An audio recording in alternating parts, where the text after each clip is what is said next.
Let's do it. It's 12:25. Christmas. Let's get into it. Boom, baby.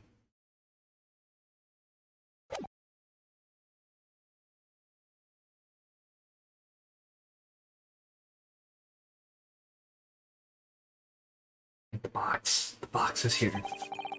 So this is the article in question, is it? Small box deposited with the pawnbroker by Mr. McGilded 2 months ago. On the night of Mr. Winterbank's murder, the only item on the shelves that was touched by whoever broke into the shop. Quick, quick, let's open it and see what's inside.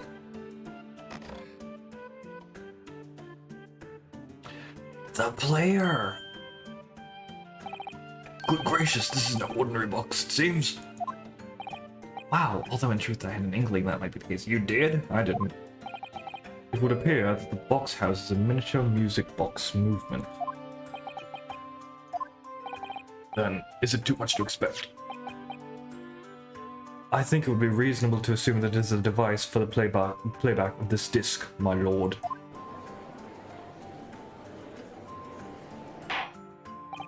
So we have the means to play back Mr. McGill's disc deposited with much the same time. Not strictly correct, my lord. It was not McGilded's disc. It was the disc of his victim in the omnibus. But why, for heaven's sake? Are we to understand that the brickmaker was trying to sell this music box disc to Mr. McGilded?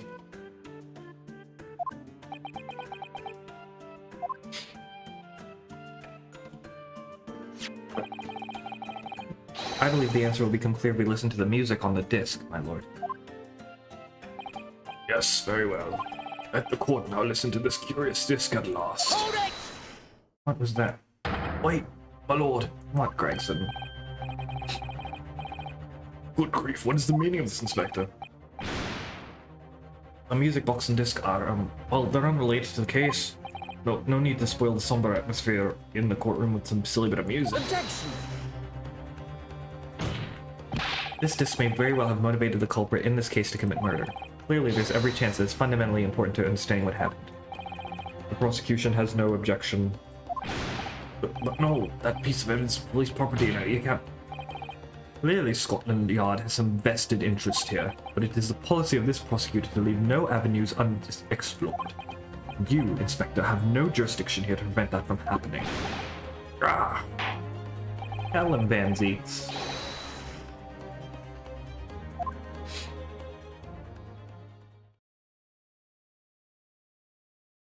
You gotta.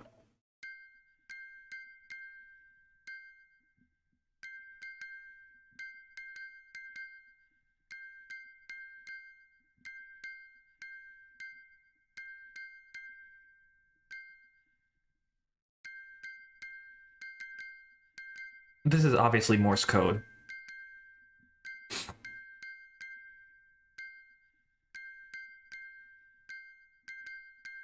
Right? Can't just be me. This is obviously Morse code.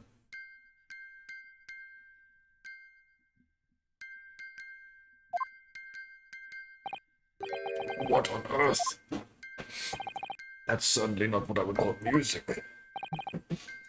Oh. It's the same note playing over and over again in an irregular sequence.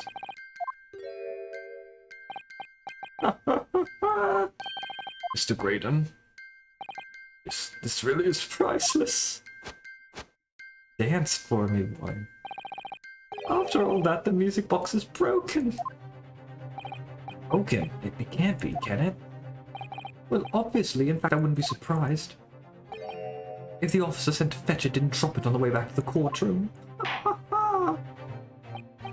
Much regret.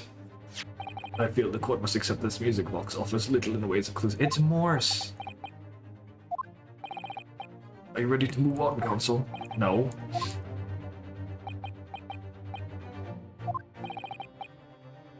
It is a clue. I believe that it could be relevant, my lord. Lord, but how can it be? It's an abomination, counsel. Mere noise. I fail to see how it can have any meaning whatsoever. This sounds strange, I agree, but there's one thing bothering me. while Graydon stands there chortling victoriously, like a co-hero or something. The inspector beside him has a rather telling expression on his face, as if Gregson recognizes the sound and he's familiar with it somehow. That's making him appear extremely on edge. If that's the stance of the defense, my Nipponese friend, then answer me this. Oh.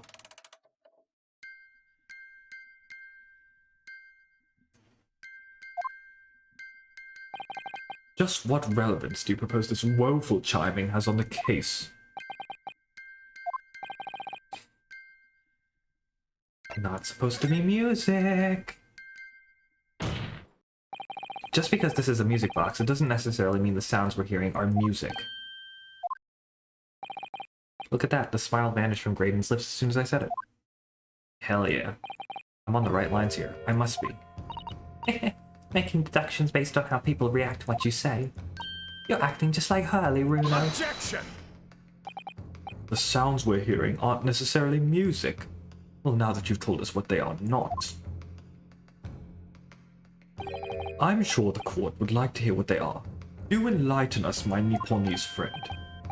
Well, surely you have an idea in mind, because if not, it will be the death of your ill-formed argument. Exactly. The music box is clearly broken. Refusing to accept that fact is for pure foolishness. They've got me. I don't know what the answer is yet. Runo, I've just examined the music box very thoroughly, and I'm fairly certain it's not broken at all. Really? That was fast. Really, the way it's been made, it can only produce a single note anyway. Thank you, Iris.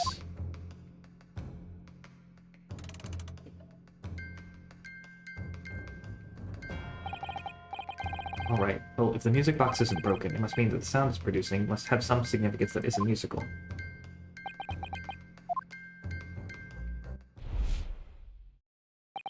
Ah! Could it be? Is that what these sounds are? Something's just struck me, Runo. I feel like recently, in the past few hours even, I've heard another sound very much like this one. The one this music box makes.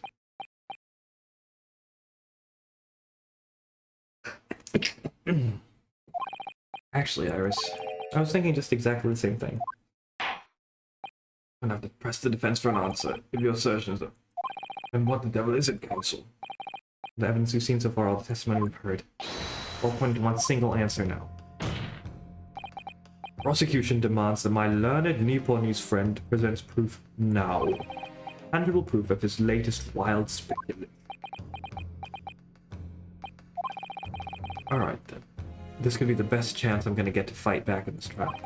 If I'm right, it's gonna join all the dots together. The evidence that explains the true nature of the sounds on this music box disc is...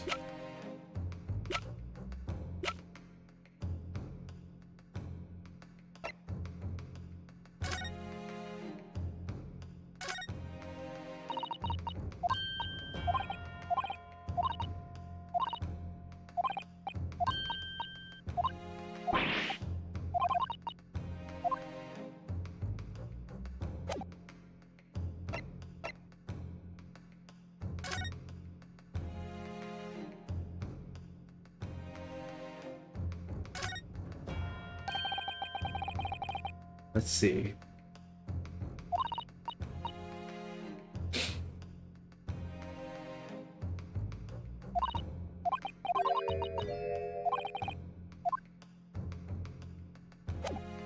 Just looking through. I know what it is. I just don't know the evidence that'll get me there because I can't think of it right.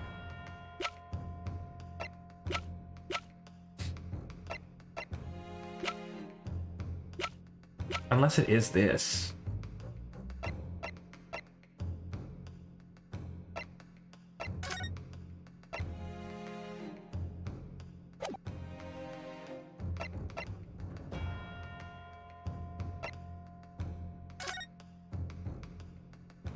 Oh, you can examine this thing? Oh, cool.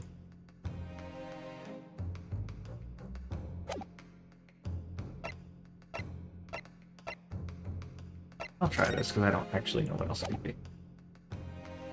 Take that! Ace paper, counsel? The headline is Pawnbroker Perishes in Pickpurse Plunder. Hardly sporting on your cause. Ah, no, my lord. I was hoping you'd look a little further down the page. Further down. Ministry of all classified secrets may have been leaked overseas from Ministry of Justice.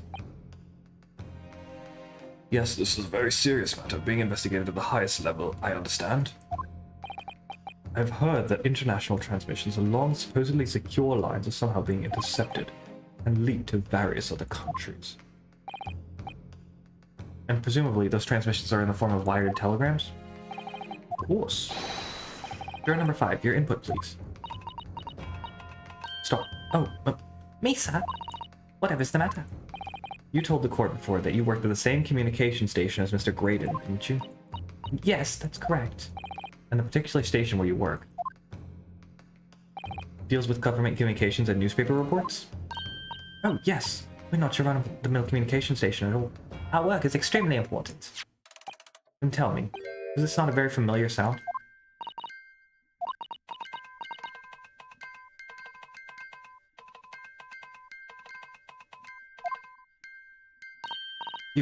You don't mean to say, is it? That's right, madam. It bears more than a passing resemblance to the sound made by your telegraph machine as you tap it. I believe it's called Morse code? I don't believe it. Now, correct me if I'm wrong, but when it comes to leaking telegrams from government departments, there could be nobody more perfectly placed than a highly skilled communications officer. Are you suggesting that the music box disc contains stolen government secrets in Morse code?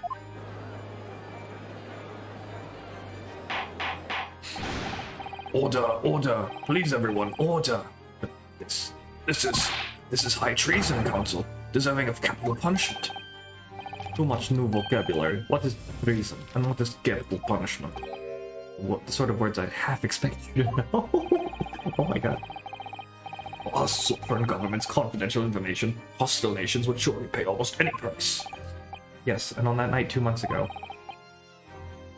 that was the very negotiation that was taking place inside the omnibus.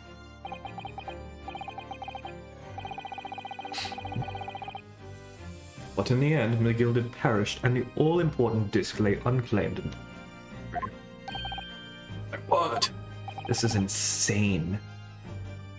What? In which case, whoever stole that information in the first place must have surely been beside himself with worry. Because the disc would be discovered before it found its way out of the country. It would reveal an act of high treason punishable by death. So the culprit had no choice but to retrieve it. And in order to do that, he would have to gain entry to the pawnbrokery illegally in the middle of the night. Because the article left behind by Mr. McGilded would incriminate it too much if it got into the wrong hands. Isn't that right, Mr. Graydon? You think I've been stealing government secrets? Preposterous. Absolutely preposterous. In response to the defense's accusation, you claim complete innocence, do you? Well, of course I do. I've had to stand here in silence while that pretentious foreign lawyers are prattling away. Objection! Then by all means, counter the charges, sir. The prosecution demands the witness testifies in response to the accusations brought by the defense. Van Zeeks, baby! Knew it. You like me. Delighted, I'm sure. The witness is reminded that the crime under scrutiny is the murder of the pawnbroker, Mr. Winterbank, that being a most flagitious offence for which the law of the land sanctions a capital punishment. But the heinous act of high treason is no less serious a crime. I urge you to bear that in mind as you testify, Mr. Graydon. So then, let us proceed. Is that Sherlock or something? Sherlock Holmes? Nope, it's these. What? Why these two? You gotta let us have a rabbit aboard here, government. We got things to say. I beg your pardon, who do you think you are? Name's Nash Skulkin. Oh. Name's Ringo Skulkin. Name's Ringo Skulkin. We ain't baddies enough to sell out our motherland. That's right. We know what they call it. The Skulkin Brothers. Bad time and fellas, very bad time.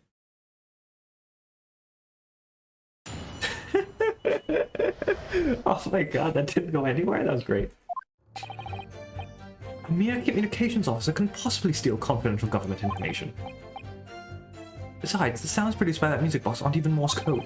With some low-class brickmaker negotiating with McGill anyway, was it not? I've no relation to the man. Look, all we done is break into the gap the other night, like what he told us to do.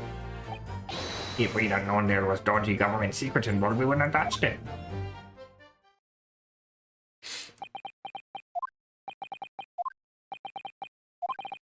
Mr. Skulkin. On Mr. I'll do governor. One Mr. I'll do, Governor. What's up? I take it that you now admit to the crime, that on the night in question you did indeed gain entry to the premises illegally. And moreover, you did so as a party of three in collaboration with Mr. Graydon here. These idiots. We did, Gov, we did. Oh my god, these idiots.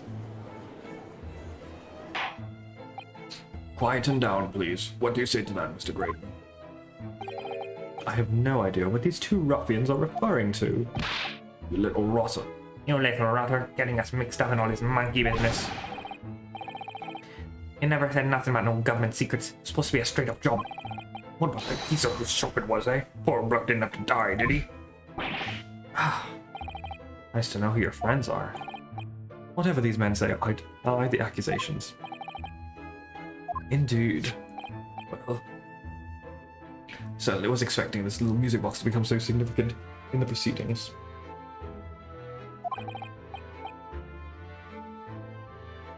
As it has, I will admit it to the court record as evidence.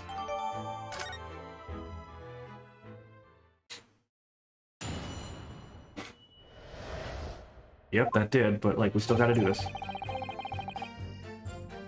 I thought you were very skilled in high-ranking communications officer, so... So is this newspaper headline accurate? Government communications are being intercepted? How could I possibly know? What do you mean by that? Any important level communications are handled by high-level officers, by specialists. General members of staff in the station where I work would never be entrusted with sensitive information. Oh, stop. I'll say something. Stop. Let me guess. You're number 5. We regular communication station officers aren't as lowly as you're being led to believe. A team of us is responsible for setting up and testing the telegraphs used by the ministry, and Mr. Graydon is the team leader. That's fascinating. Graydon is a highly skilled operator. Stop it. Currently in presence of idol. Stop it. Oh, she got a little crush. So you had access to the equipment used for these confidential communications, Mr. Graydon? What of it?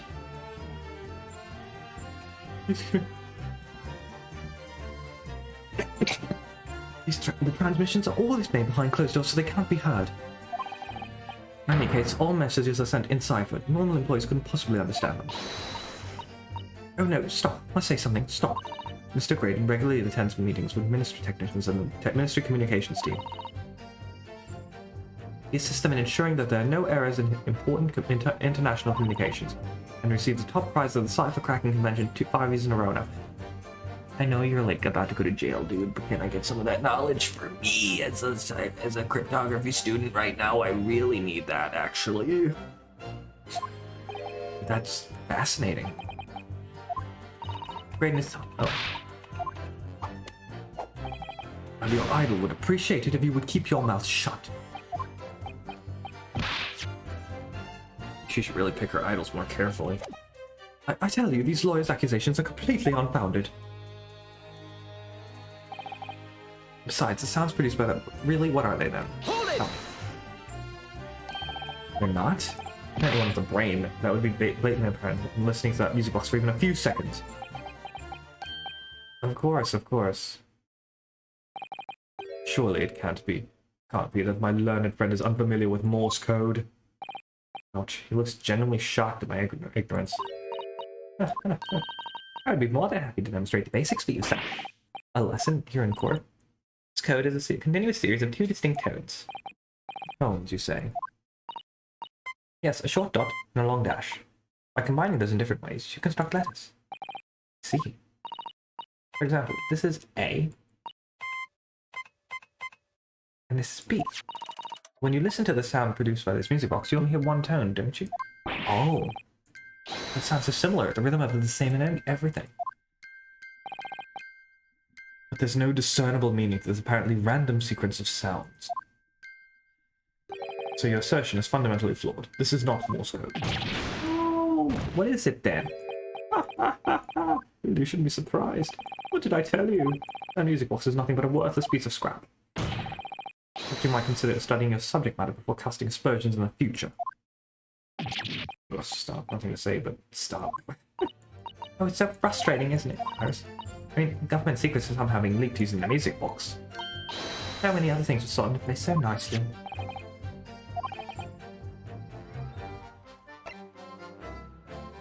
Before I do that, let me just look at the thing again.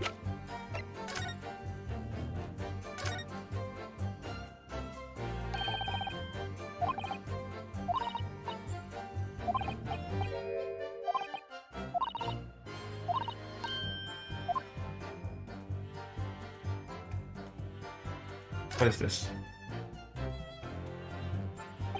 Oh, what is it, Reno? I've just noticed something about this music box. It looks like the bottom of it opens up as well. You're right. Well, come on then, what are you waiting for? Let's open it. Alright then, here goes. Oh, look at that. There's another movement on the underside. So does that mean you can set another disc to display back on this side? It looks like the two movements are linked together. They're linked. You have two discs for a lock.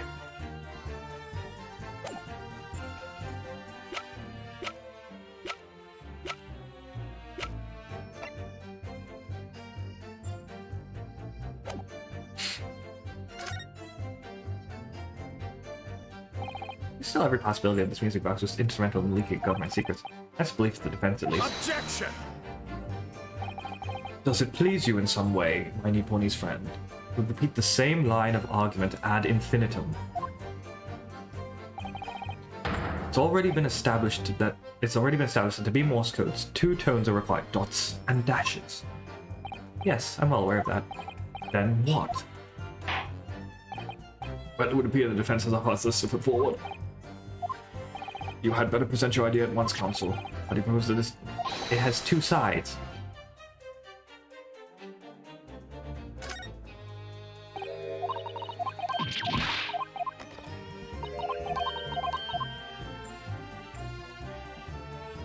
Got it! Good gracious, what am I looking at here? Another movement on the underside of the music box. What?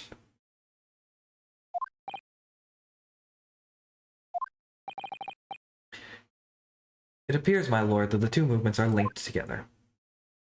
In other words, you can put two discs in the music box, and the sounds of both will play back at the same time. Good heavens!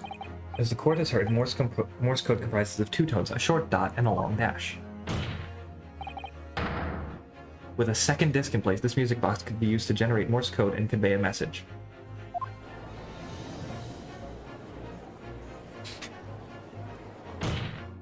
This is beyond a joke. I'm sorry? This poor excuse for a lawyer has absolutely no evidence to support his claims. Though, of course, if my learned friend were to present the court with the second disc, that would be another matter. Well, I can't at the moment. May I remind the court that, as the witnesses pointed out, he was not the one in the omnibus with Mr. McGilda 2 months ago, striking a deal over the disc or discs. Indeed, that was Mr. Mason, the brickmaker. Exactly! I had nothing whatsoever to do with it. Though it has holes, I must admit the argument presented by the defense has much promise. I believe cross-examination should continue. Oh dear, it looks like you need to give your argument more strength, Reno. If I must, though I maintain exactly what I did at the start of this pointless cross-examination.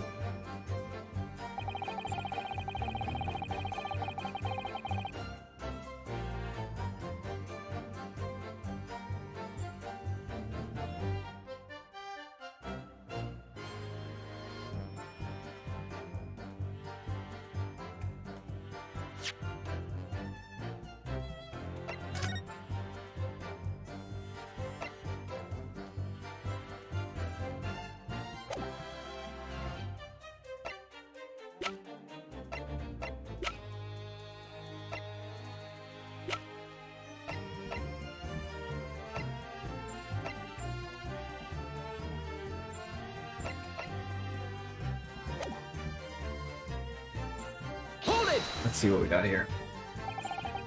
2 months ago in that omnibus, McGildy killed the brickmaker and stole the disc. Mr. Mason was a single man with almost nothing to his name. It seemed he lived in an artisan quarter some years ago, but people there remember little about him.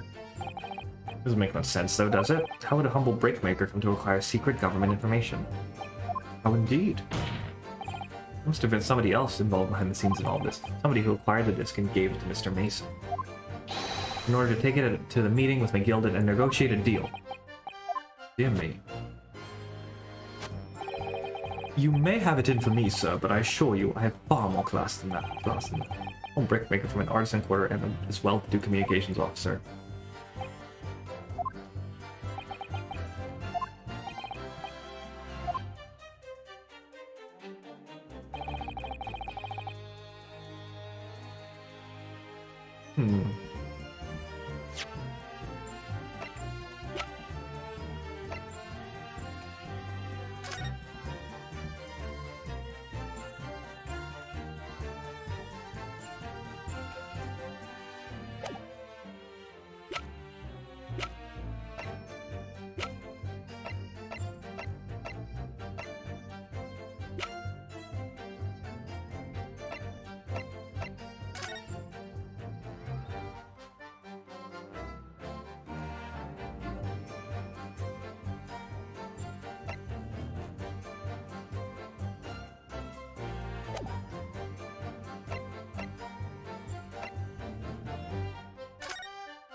It's not this, is it? There's no way. That'd be crackpot as shit if it was.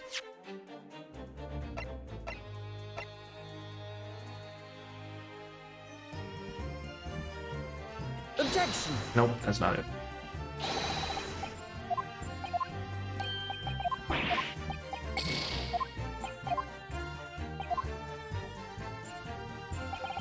Was it worth a shot? Let's see what these two clowns have to say.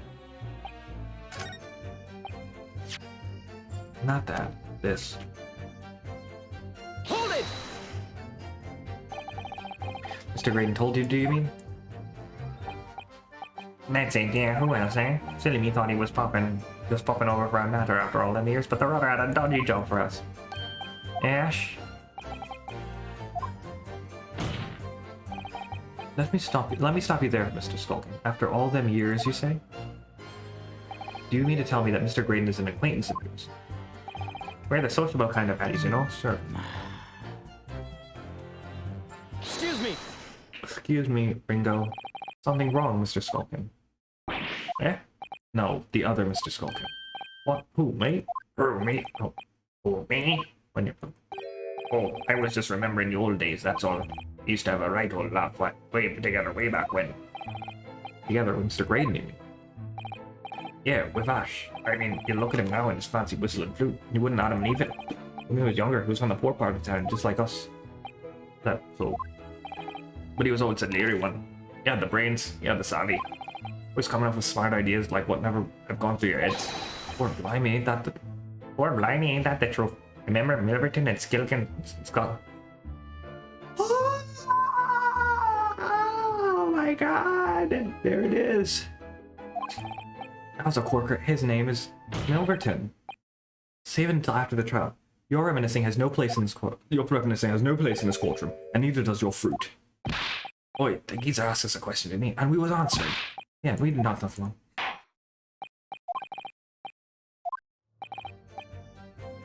Add it to the testimony. Let's go.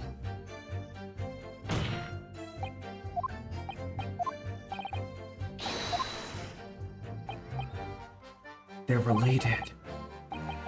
Briefly. A skulkin's never skulkin'.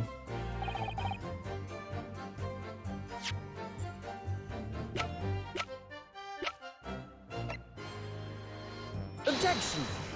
What? Alright, fine. I guess I have to press it first. I got ahead of myself.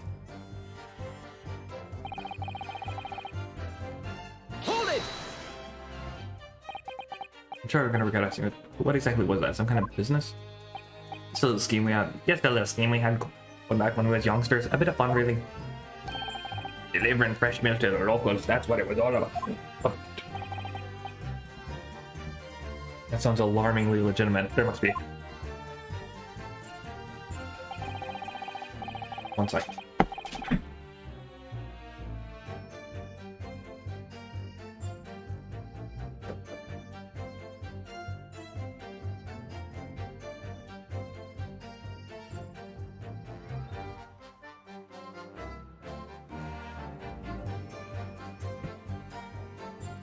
The business name. I want to know more about it. This business was just a bit of fun, you say? And it was just yourselves and Mr. Graydon involved? Yeah, that's it. Milverton and Skulkin's milk run, was it? Yeah, that's it. Where did Milverton part come from? All right. Hold it! Hold it. Enough of this. How much longer we expect? Objection! No, I want to hear more, bitch. Let me guess, you don't accept anything these two witnesses are saying? Tell me, why is it that only at the mention of the name Milverton that you decided to interject? Because well... It weren't the happiest of homes that one came from. Yeah. His old man was struggling for money so much, his wife walked out on him. Took the name Graydon, then you see. Ash will always be Milverton to us. So that used to be your surname, did it? Of course not, this is all bunkum. I've been a Graydon since I was born. You really think you can rely on the testimony of these two thieves, hmm?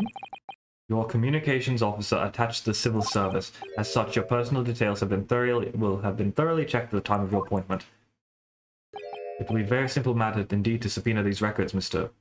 Graydon. Well, Mr. Skulkin's testimony has been reliable for once. Oh my god. Wario and Waluigi just undo this man. You were born Ashley Milverton, then.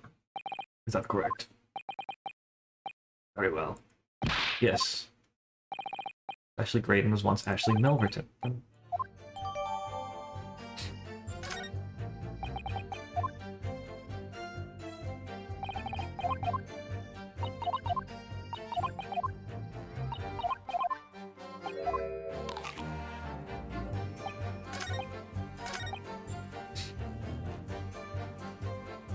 Hold it! Shit, I didn't want to...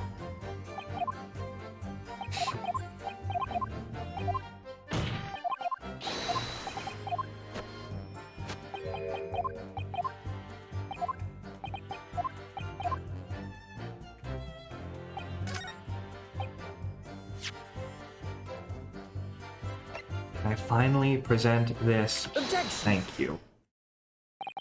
Mr. Ashley Milverton. Tell me, why did you try to hide your former name from the court? Because I haven't gone by that name for years. It means nothing to me.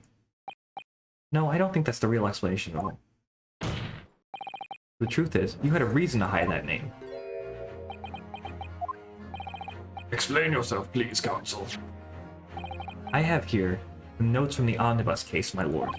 And as we all know, the victim, the man who we now understand to have been negotiating with McGilded. Yes, Mr. Mason, the brickmaker.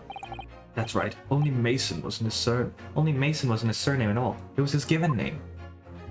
His full name was Mason Milverton. Yes, love it. But do you mean to say, fate's alive?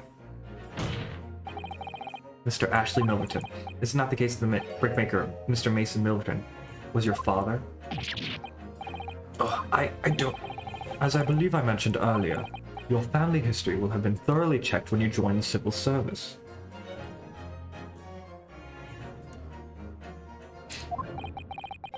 And it really would take no time at all for the court to subpoena those records. The truth is, you have been illegally acquiring highly confidential government information and selling it on to McGilded in a collaboration with your father.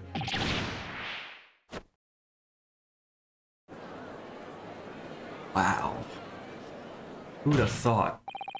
The new facts and evidence unveiled by the cross-examination of this witness all come together to reveal the truth. The truth, you say? that you collaborated with your father, Mr. Mason Milton, in illegal dealings with Magnus McGilded. By dint of this music box, you mean, Counsel? Yes, stealing information at being sent in secret government communications and selling it on to McGilded. Mr. Graydon concocted this elaborate scheme of using 2 music box discs to encode the information. Pretty clever, actually, as presumably a safety measure against the information falling into the wrong hands. A very effective one. I shouldn't have given the scheme any credence whatsoever. I know, it's crazy. I love this. But the deal with McGilded went sour, and the brickmaker met his end. Yes, but before he was arrested, McGilded managed to temporarily dispose of the stolen disc of the pawnbroker. Then, having learned of the situation, you appeared at Windbank's 2 days ago, in an attempt to recover the 2 articles Mr. McGilded had placed in pawn there. But that attempt failed. One of the discs was seized by the police, and the other you never found. So that same night, you enlisted the help of the Skulkin brothers and broke into the pawnbrokery. This time, determined to recover the second disc. He did mention a second disc in the investigation. I just remembered it.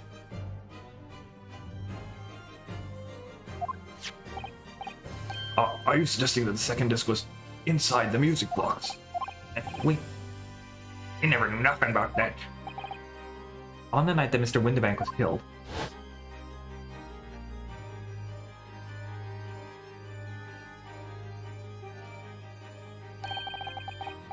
the writing in this is brilliant. Even by Ace Attorney standards, this is incredible.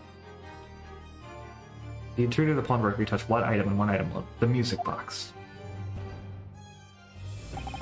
That was rather ingeniously demonstrated using the 2 prints from the security camera, indeed.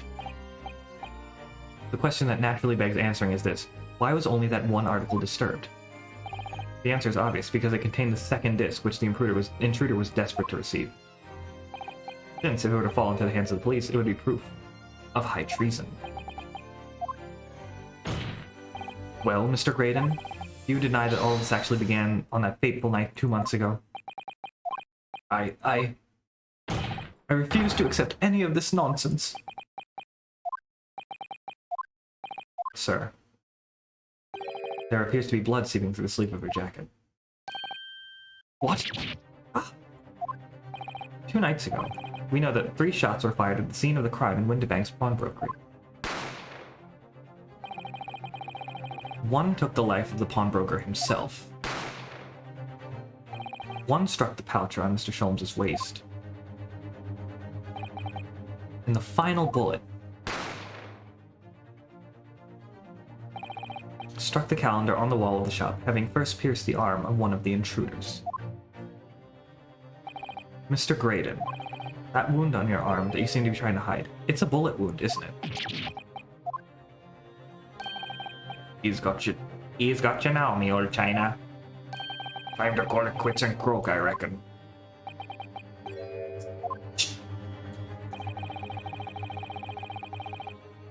Don't acknowledge my presence there under any circumstances whatsoever. Those were my terms, remember? And I paid you handsomely to comply. Clearly I was a fool to think I could trust some common backslum thieves. Fine, I admit it. I was there in Windibanks that night. I paid this pair 10 guineas to accompany me. And as you've noticed, I sustained an injury in the course of my adventures.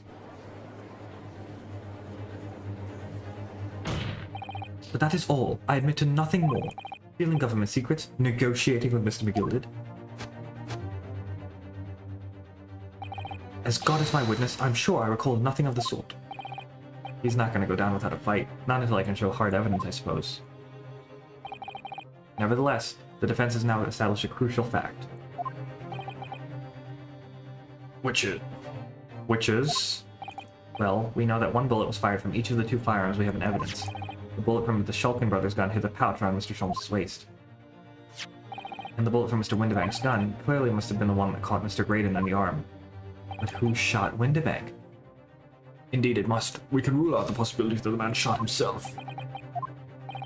And that leads us to only one conclusion. Mr. Windibank was shot by a 3rd gun. That he had, right? It's only been fired by the 3rd intruder. Yeah, it must be. Goodness. That's right, Mr. Graydon. The only person who could have possibly shot Mr. Winterbank that night is you.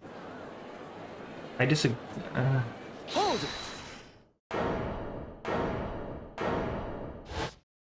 That's what you sound like? Hold it. Hold it. You little upstart. You made a grave mistake when you summoned me here. What? What's that supposed to mean? Yes, as you rightly say, I was there at the pawnbrokers. I did my best to hide the fact, naturally. I had no intention of ruining the distinguished career I'd built myself. But did the thought never cross your mind? Did you never consider the possibility? What do you mean? What thought? What possibility? Possibility that I was there at the scene. I may have witnessed the crucial moment. You see, this makes me a key witness in this case. I have my hands firmly around the neck of your client. Bullshit. What? What are you suggesting? I saw it all. I saw the very moment the pickpocket girl pointed the gun at that poor defenseless pawnbroker and shot him. You... what? No, you don't. This is a lie.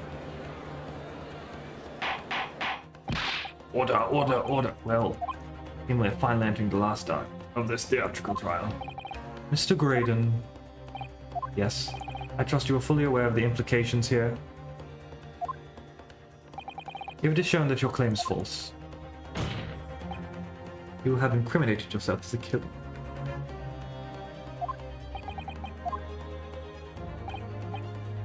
Oh, I understand fully.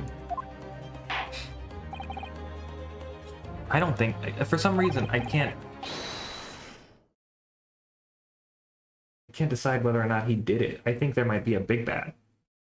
You explain to court precisely what you saw at the moment the defendant allegedly shot the victim. Nothing would give me greater pleasure. I don't know. Exactly, Paper Star. While these ruffians were jostling with the broker, I was still near the entrance of the shop. When Winterbank threw Nash over the counter, I felt a sharp pain in my arm. I pursued the man, but he shut himself in the storeroom. I could see him through a peephole in the door, though. The accused, in a black coat, shot the man in the back. She was trying to flee to safety. I saw the blood spatter all over that wretched girl. Then she tossed the gun out of the peephole. Are you kidding me? Good gracious, this is quite extraordinary. You claim, sir, under oath that you clearly...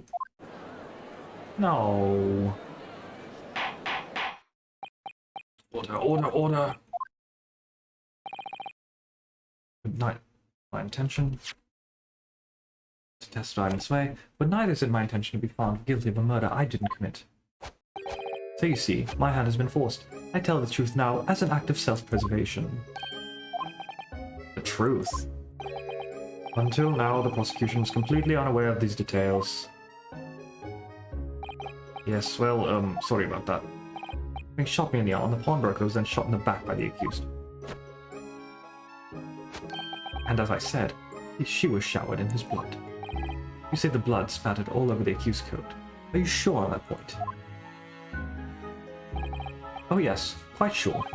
All over the black overcoat the pickpocket girl was wearing at the time. Really? If our coat should somehow seem shown to harbor vestiges of blood, that would be conclusive evidence here. No. Oh, I see where this is going. No, no, no, no, no, no, no, no, no. I am your mother. I'm your mother. I gave birth to you. Anyway. They're gonna frame her because it's got thrice-fired Mason's blood on that coat. Only very recently, a German scientist has developed a technique to identify human blood. So here's to true science, not some amateurish detective's dubious foray into the world of chemistry. There's nothing dubious about Hurley's work. His ideas are all sound. Ideas are no use to us here. In science, as in law, theories must be proven before they stand. In Germany, the technique has already been employed in the courtroom as the basis of evidence. Scotland Yard has used a small quantity of the chemical reagent used. With your lordship's permission, luminol? Doesn't look good, Bruno. Why not? Well, we know, don't we, that there's blood all over the front of Jenny's coat. If they tested with it... Oh, help, you're right. Yeah,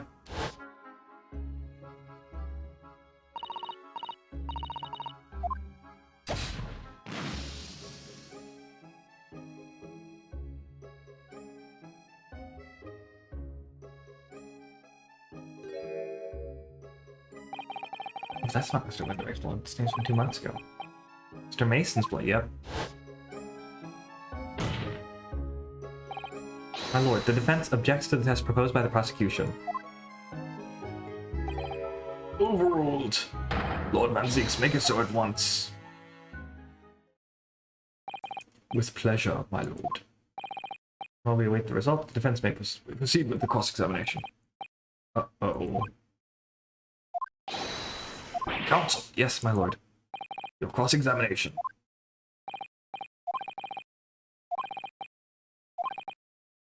Uh-oh.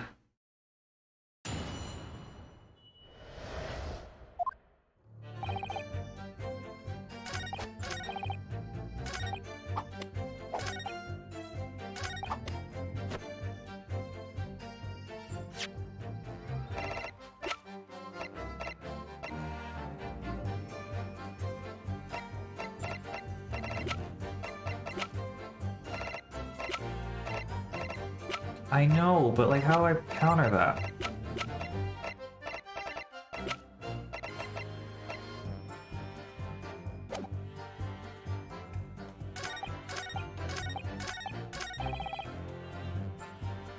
Hold it!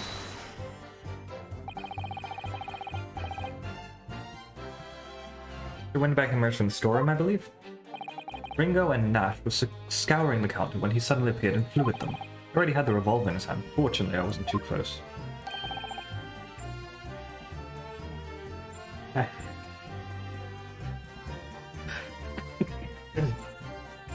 I've never been so scared in all my life.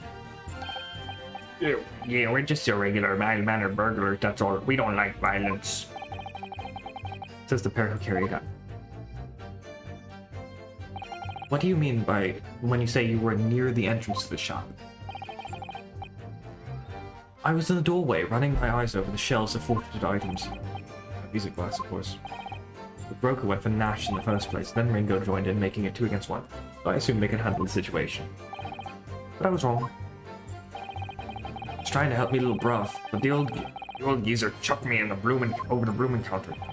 I pulled me gun on the old fella, and that soon made him scupper. Barely sitting upon the poor defense's pawnbroker together. Shame on you. Shame on you. Sorry, Gav. Hold it! Okay. You mean that's the moment you were shot? Yes, though I didn't immediately realize what had happened, of course. Things crashed to the floor from the counter as the 3 men were brawling. It was exactly at that moment that it happened, so I didn't hear the gunshot. And the bullet went on to strike the calendar in the wall behind you. So it would appear. When I looked at my arm, I saw it was bleeding badly, so I wrapped my handkerchief around it. Things I couldn't explain what happened to a doctor. I had no choice but to wait for it to heal. I didn't imagine it would still be bleeding 2 days later. Did Mr. Winterbang intend to shoot you, do you think? Well, no. I don't imagine he even noticed I was there, to be honest. Perhaps the gun went off accidentally. Anyway, didn't quite strike home. When I pulled my gun on him, he tried to shove me out of the way. And he scarpered fruit out that door back.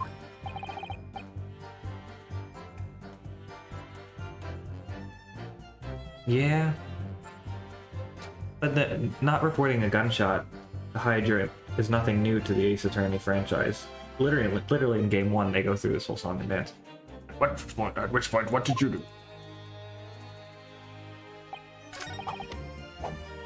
Hold it! You mean you chased after him?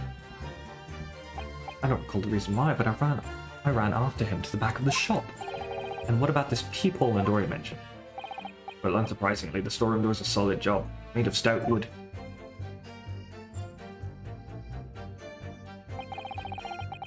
There's a small opening about head height. It'll let you see what's in there from the outside. Fair enough. Actually, I should know that, shouldn't I? I looked through it myself then.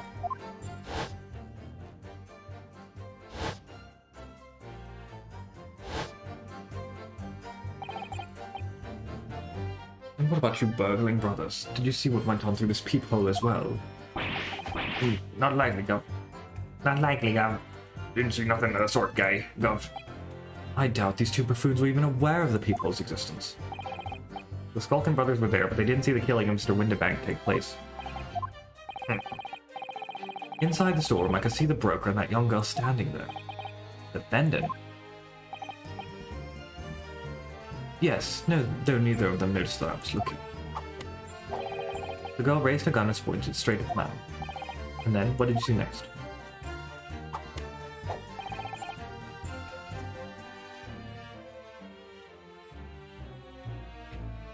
Hold it! Yes, when the crime was discovered, the defendant was found with a gun in her hand. But that was Mr. Windibank's gun, from which only a single bullet had been fired.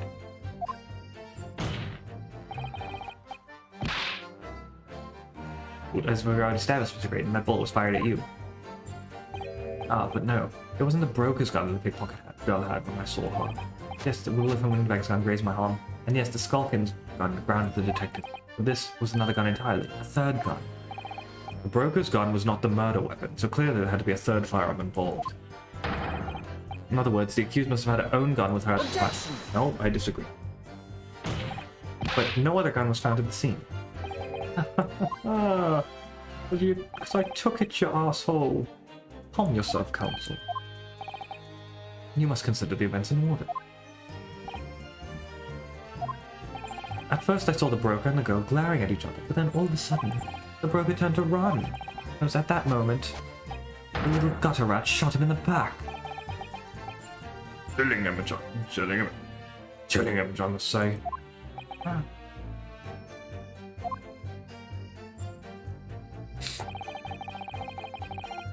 I saw the blood spatter all over that wretched girl. Hold it! All over her? Yes, through the people, I saw it clearly. Of course, the stains are invisible now, but with the coat being such a dark color. But I assure you, the garment is sullied with the victim's blood. Well, it is sullied with blood, that's for sure. But it's not Mr. Windibank's blood, is it? No, that's right. It's Mr. Mason Milverton's blood from when McGill stabbed him 2 months ago. It's so annoying. It's so annoying. If they'd only accept Halley's chemical analysis, we could prove that. They won't, so unfortunately we can't use it as evidence for our case. Bother. And she tossed the gun out to the people, so I picked it up and made my escape. Hold it! I have no idea, Paper Star. Did I hear that you correctly? She threw the gun out of the room. That's right. That's right. After the broker fell to the floor, she started walking over. Over where exactly? In the direction of the storeroom door, to see where I was watching. Of course, I quickly retreated, and then the girl dropped the gun through the peephole on the floor on my side of the door. Why on earth would she do such a thing? I couldn't tell you. Perhaps she was hoping to distance herself from the murder weapon, without thinking I went and picked it up.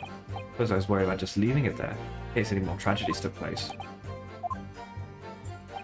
So it was you, in fact, who took the third gun from the scene of the crime. We'll produce it, bitch.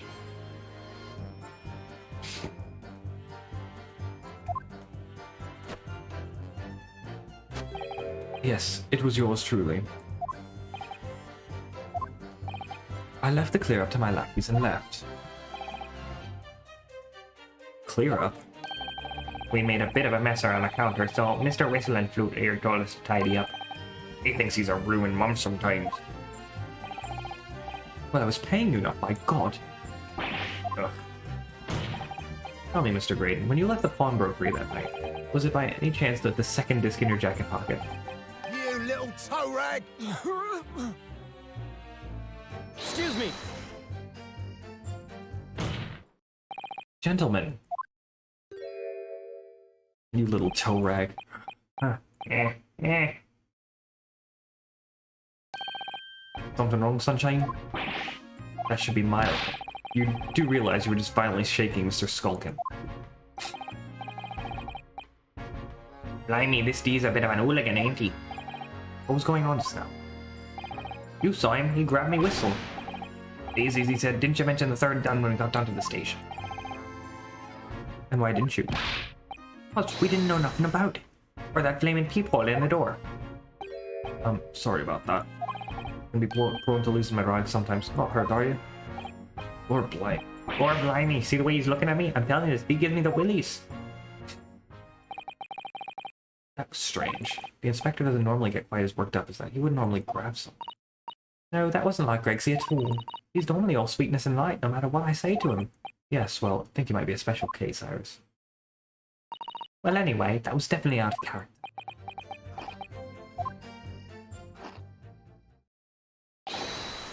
My lord.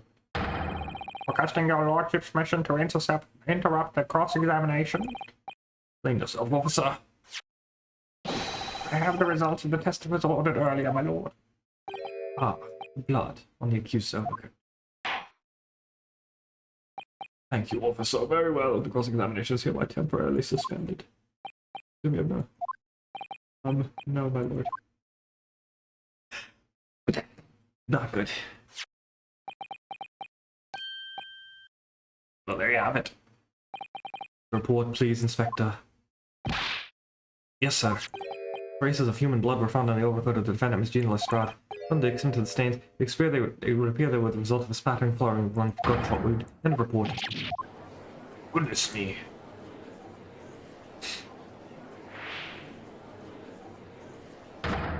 See? What did I tell you?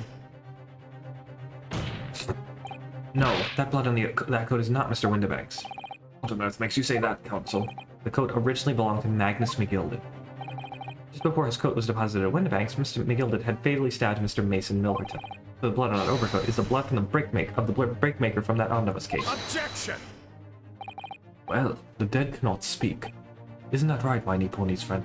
Well, they could if this was in the 2016. Sorry? Yeah, that's what I'm wondering. How did they know it was a gunshot? 2 months ago in this very courtroom, did you not argue fervently for Mr. Gilded's innocence? And yet, now that the man is dead, you brand him a murderer. Your conduct shatters any shred of respect you may have earned for yourself in this country. But that was... I call it a bally disgrace. Treachery, that's what it is. How to determine whether the blood on that coat is 2 months old or not? Even a stereoscope couldn't help the answer to that problem pop out. Can't be done. But we use this... Mr. Schultz is a detective, not a chemist. With such faith in the chemical formulas advised by me, for example, when I'm a communications officer. I held up Piroshki to starving boy and he ran away crying. Herlock Sholmes is barely more than a figment of the public's imagination. His name carries no weight in this courtroom, no weight at all. How could you say that? Victory is sweet indeed. This proves my testimony is the whole truth from start to finish. How do you arrive at such a conclusion, sir? As the witness said, the accused clothes was spattered with the blood of the victim. The only way Mr. Graydon could have possibly known that is if he saw it. In other words, his testimony is solid and the conclusion is singular. It was the accused who shot the victim in this case. That is the whole truth. No, it's not. My lord. Been a long battle, this one, but this old warhorse has something to say now. It's going to be another summation examination, huh? Yep. Ready, men? All's well now. Guilty. Guilty. Guilty. Guilty. Guilty. Guilty.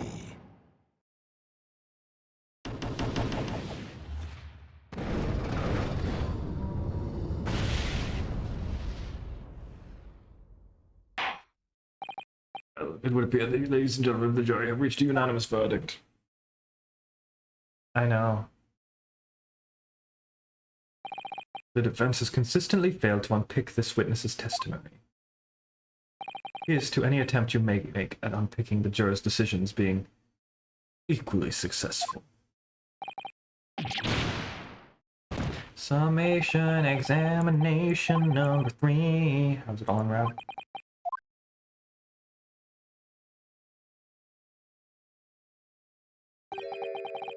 Unfair. Is this Susato? Be held in such low service. Oh, is this Sholmes? Who said that? Oh, it's a... Oh no. No way. Don't you agree, Mr. Naruto? Officer, you've delivered the report now. That'll be all, thank you. It occurs to me with some regularity, Mr. Naruto, some... But by another than the human mind. I know that voice. Am I going mad? No way. Mr. Sholmes, what? No way, dude. Crazy. How? I'm impressed, actually. I'm extremely impressed. What is the meaning of this? I love him so much, yes. Order, order, order! What business do you have here, detective? The last I heard, you were recuperating in the hospital. Is what I would be, had I not been set upon. Had I not been set upon an errand. What errand? Ali, it's really you. You're awake at last. Yes, good day, Iris. I appear to be rather late to rise. My apologies. Now, my lord, if you will humor me. In what manner, sir? I have something of great importance I wish to give to the young lawyer over there. I need no more than 5 minutes. Would you be so kind as to spare us the time? What say you to this, Lord Van Zeeks? This trial has taken many hours of the court's time. Haven't spent so long already. Exactly, haven't spent so... No, he's gonna say, what's 5 more minutes? As I was saying, having spent so long already, it would seem churlish to deny the defense a mere 5 minutes. Get wrecked, Gregson. Very well then, counsel. You have 5 minutes.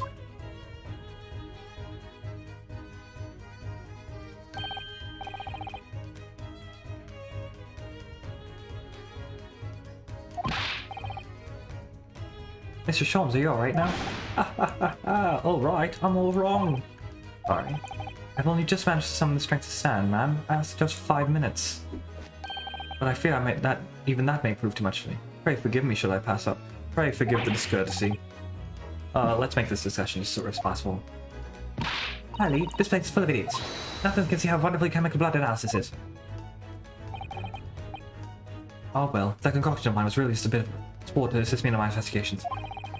I never took the trouble to refine it for appraisal by the scientific community. No oversight on my part.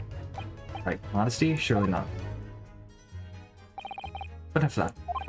I'm here to give you this, my dear fellow. What's that? A lavender photoshiki wrapping? A leaving present.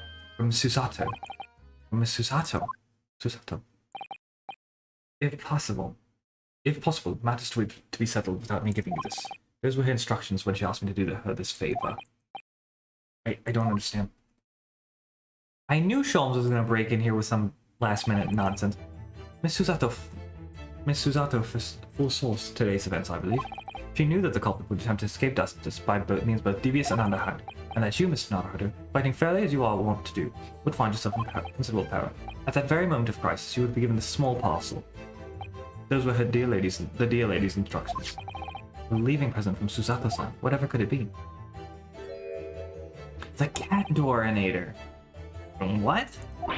Oh, it's the machine I made. Ah.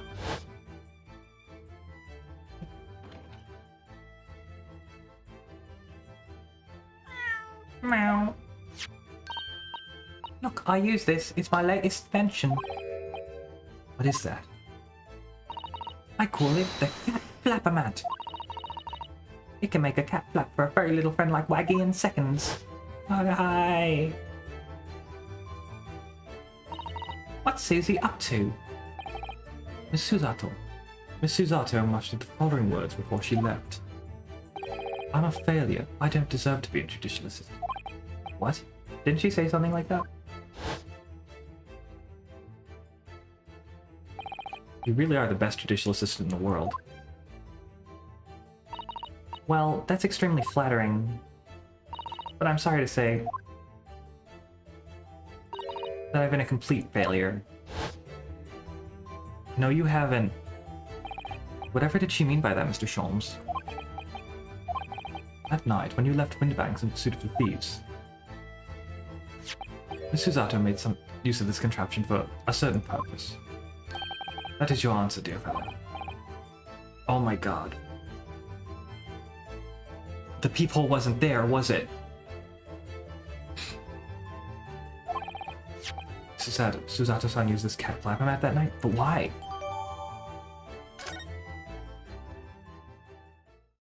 No way.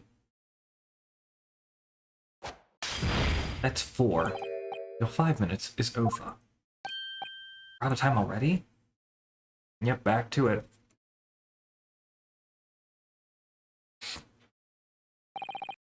I'm grateful to you for affording us that brief recess, Mr. Reaper. I need no thanks, Detective.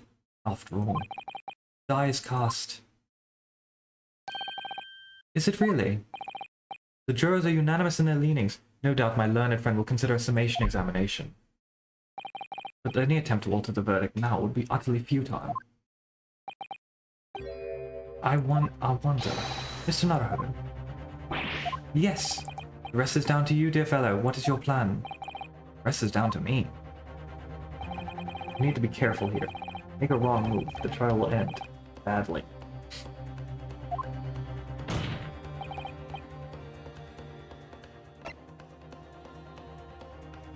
Well, this is not the answer. What if it's further cross-examination? Further cross-examination. Objection! The jurors have spoken. Objection! Oh, this case they may not. Well, the defense is not asking for the cross-examination of a new witness, but rather to continue with one of an existing witness. What? It would appear that a rather important detail has escaped your attention, Mr. Reaper.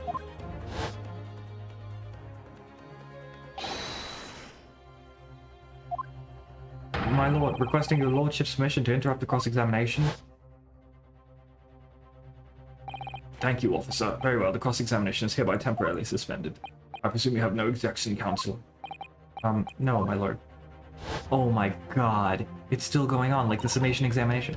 Then nobody can say anything then. If Bruno asks to resume his cross-examination of Mr. Graydon, the court is obliged to allow it. This is absurd.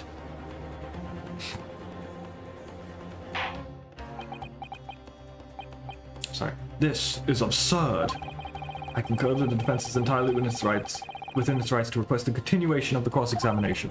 However, I will not permit an unremitting protraction of these proceedings. Therefore, I have decided to afford the defense one final opportunity in concluding the cross-examination. Counsel, you must choose but one statement from the witness's testimony, but one piece of evidence to present in support of the argument against it. Single chance to present evidence. If following that, the situation remains unchanged, I shall move to adjudication. Is that clear, counsels? You will not press the witness any further. My lord. Yes, my lord. A single statement, a single piece of evidence. Most generous. Well then, Mr. Naruhodo, it's high time I fell into that faint. I leave this in your capable hands. Not much of a feint there. Mr. Sholmes! Oh my god, the poor dude. Get him in bed. Gonna show him lying on the ground there? No? Damn. Flew back pretty far then, he was outside of the camera's reach. Stand so insouciantly. With the court in a state of... I know, right? He threw himself back. Either the man has extraordinary strength of mind, or an extraordinary lack of feeling. I imagine he's feeling very little now. The detective is sleeping soundly in one of the antechambers. Recommend when he's down, won't you? Why don't you? Well then, counsel, are you fully prepared? Yes, one statement. Okay. This is going to decide the entire outcome of this trial. Very well done. Under the...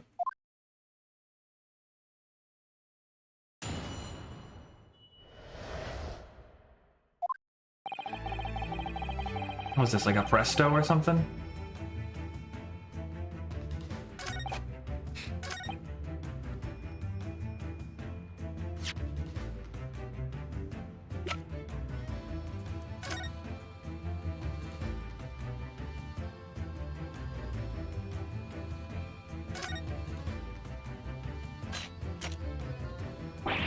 Phew. Those vicious teeth look like they could rip through almost anything. They're good, aren't they? They're made of special alloy I developed just for this job. The cutter rotates 10 times per second so it can get any kind of door in no time at all.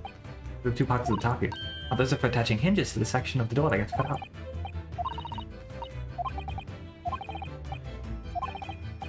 Oh, you're right.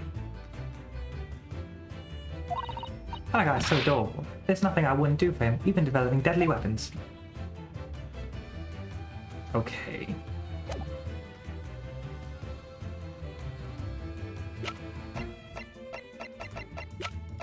The peephole's exactly the same size.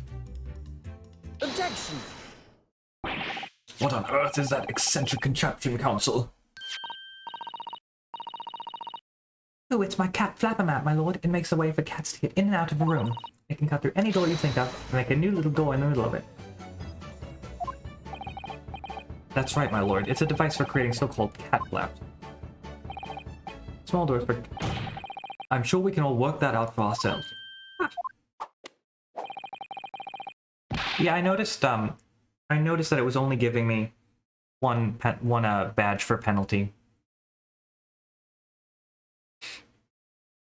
It only gave me one health taken off if I were to get it wrong. I noticed that. But that cat lover's contrivance has no possible relevance to this case. Oh, really? Of course it doesn't. To start with, there was no cat flap in the pawnbroker's door. Keeper of cats myself, I'm afraid I say, see what this has to do with the matter at hand. Perhaps it would help if I described its function either way, then. This contraption is able to create a peephole in any door you can imagine in practically no time at all. I beg your pardon, a peephole, you say? 2 nights ago, we arrived at the scene only minutes after the murder of Mr. Windabank had taken place. That's right. According to the paperwork at the yard, it was you, your Japanese assistant, and Sholmes. Yes, the three of us were together, and it's recently come to my attention that my assistant made use of this device at the time. Assistant did what? There was a peephole in the storeroom door. I can attest to that. Because I looked through the peephole myself in order to see inside the locked storeroom. This is ludicrous. What are you trying to say? Of course there was a peephole in the door. I said it as much as my testimony. How else could I have witnessed the crime, for pity's sake? Yes, how could you? What? So kindly say what you mean. Alright, it's time to strike the final blow. What I mean is this, my lord. My assistant made the peephole in the storeroom door, and until such time as she did, the door had no hole in it to look through. What? No! Objection! How can we prove that happened? This is a farce! Are you really suggesting that the peephole in the door was... Yes, it was created only after the incident had taken place, by my judicial assistant using this device. Your assistant tampered with the crime scene whilst being fully aware of the gravity of her actions. That's a most serious act of vandalism. Yes, but she's... For which I humbly apologize, my lord. She knew she was going back home, so she did this. Oh my god. It was in the few minutes that I left the scene in order to pursue the Skulkin brothers and alert the police. Susato, you beautiful soul.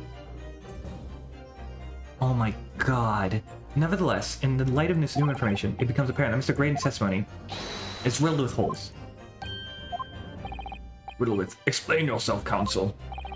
The majority of Mr. Graydon's testimony that appears to incriminate the defendant is based upon what he witnessed through the peephole in the storeroom door. Yes, that filthy girl shooting the man in the back. However, if at the time of the incident, that peephole did not yet exist in the door, there's no possible way that you could have seen what you've claimed to have seen. In short, your entire testimony is a pack of lies, bitch.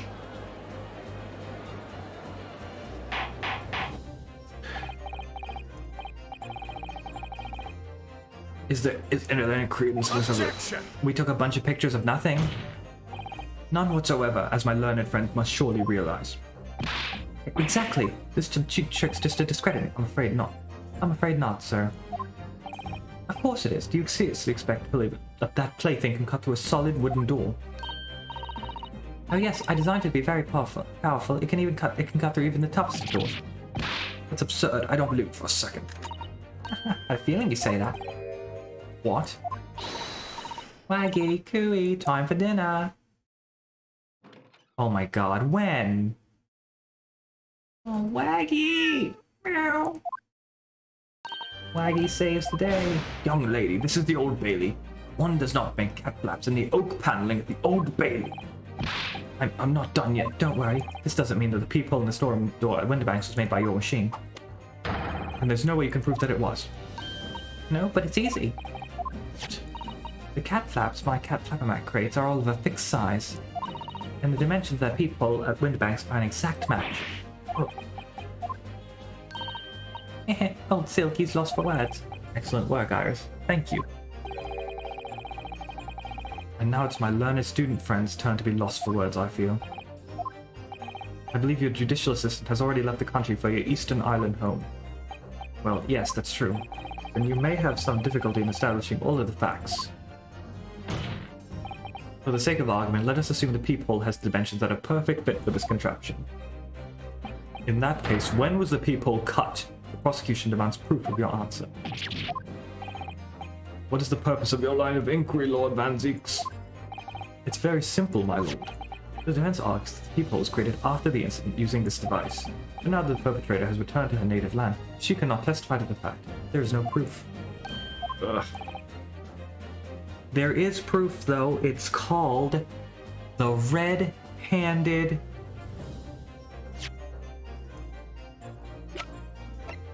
recorder. My learned friend's claim amounts to nothing more than a baseless accusation. What? Oh god, you've been shot like 7 times this trial.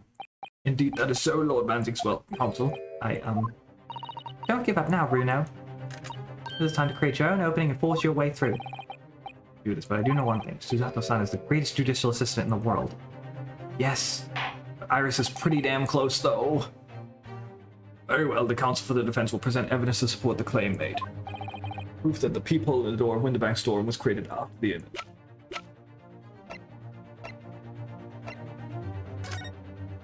It's not there. Take that! What are you? Print from the detective's infernal cameras again.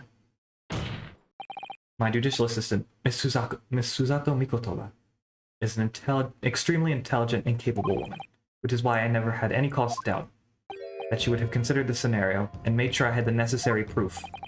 And the necessary proof is this photographic print, counsel. This print shows a scene in the shop moments after the defendant entered the premises. Agreed. And it also shows the accused most mercilessly wielded the gun in the direction of the defense's broker. But more to the point. It pictures the storeroom door in the background. Let me see that print again. I don't believe it.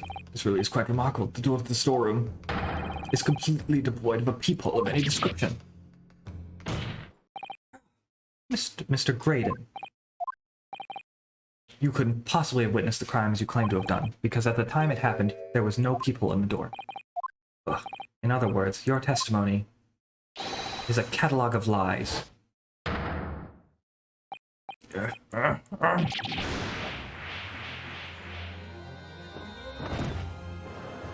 Well, that was a pretty... I don't think that's the last testimony, honestly. That breakdown was a little underwhelming, in my opinion. Order, order, order. I'm satisfied that the defense has substantiated its claim Beyond all reasonable doubt. This witness testimony was entirely fallacious. That's not the only thing we now know beyond all reasonable doubt. My learned friend's assistant skill can no longer be denied. The woman tampered with a crime scene. And more importantly, Good lord, there's more of that, Lord Van Zieks? the defense may have established a reprehensible instance of perjury. But there is no proof. That is no proof that this man is the victim's killer. If there was no peephole, he couldn't have done it now. So this is not... Yes, that's right. What? I was there at the scene, it's true. And I was shot in the arm, it's true. But that's all. Yes, in fact, if you look at the circumstances, I'm the victim here. No, let's not... Oh, please. I don't believe this, but they're right. As it stands now, I don't have any definitive proof that he is the culprit. Still, he can't worm his way out of it now. Iris, you know what they say. There's no point in locking the cat's door after the cat has bolted. Isn't that right, Bruno?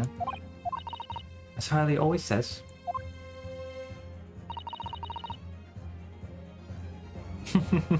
One lie begets another. No, wait, that might have been a line I wrote for him in one of my stories.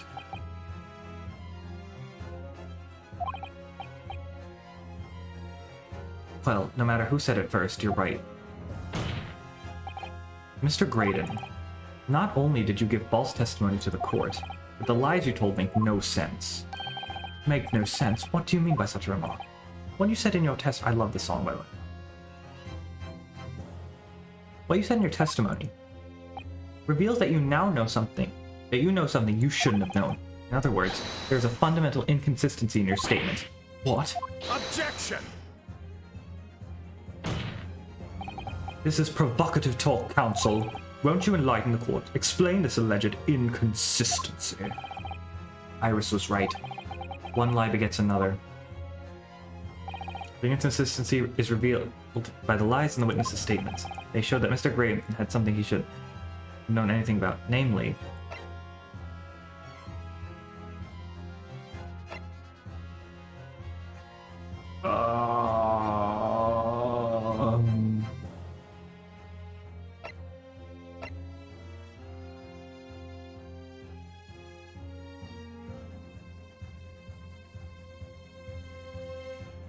Oh wait, he came back. Why would he have known about the people?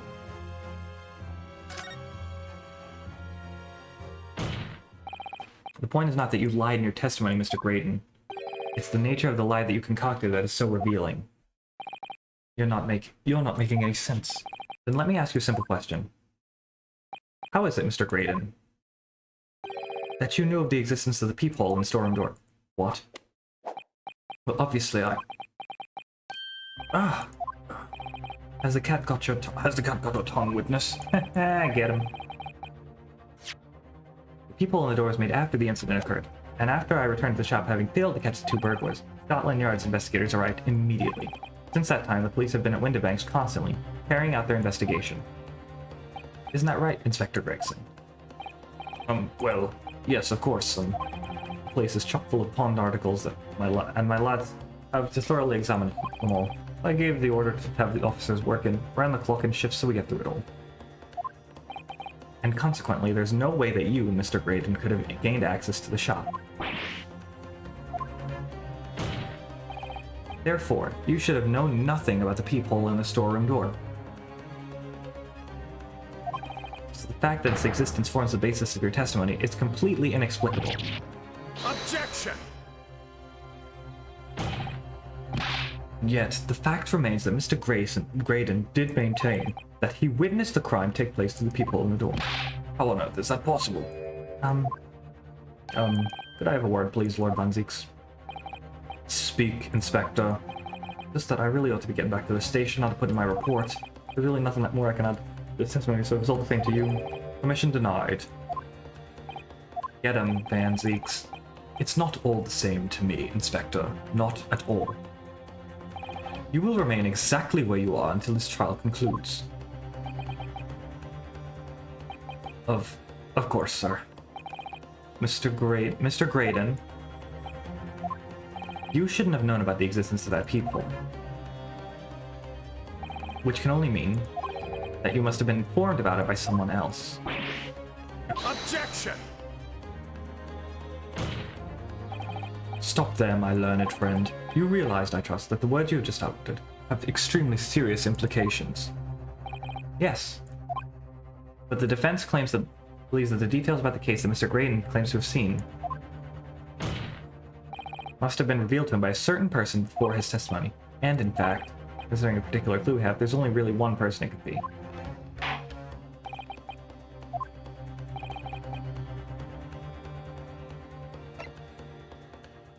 It's not Gregson, right?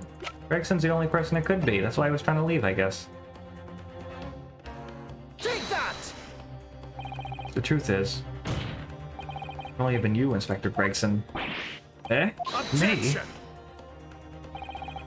You had better have some proof to substantiate such a rash claim, my learned friend. Consider the fact that we have only been aware of Mr. Ashley Graydon's identity for the last few hours. We learned of it only during the course of the trial today. Indeed, preparations for his testimony were made with a great urgency during our hour-long recess. while the police executed the subpoena and brought the man here from the communication station. Until that time, Mr. Graydon would have had no idea. No inkling that he would suddenly be required to appear in court. Are you suggesting that until such time as he was summoned? Yes, my lord. Until then, it's reasonable to assume he knew nothing of the people. It was only once Mr. Graydon was in the stand that he realized his position, that he would have to defend himself against the accusation that he was the third intruder. You are suggesting to the court that it was while this trial was in progress that he received the information, so that he could commit perjury in order to save his skin. Exactly. And the only person with knowledge of the investigation they had any contact with is you, Inspector Gregson. This is a bloomin' outrage. Why would I be giving away the details of our investigation to this fella, eh? I was sent to his lordship's chambers during the recess in any case. Had you forgotten that? Quite true. I had a number of questions regarding the events that transpired at the pawnbrokery. Which means...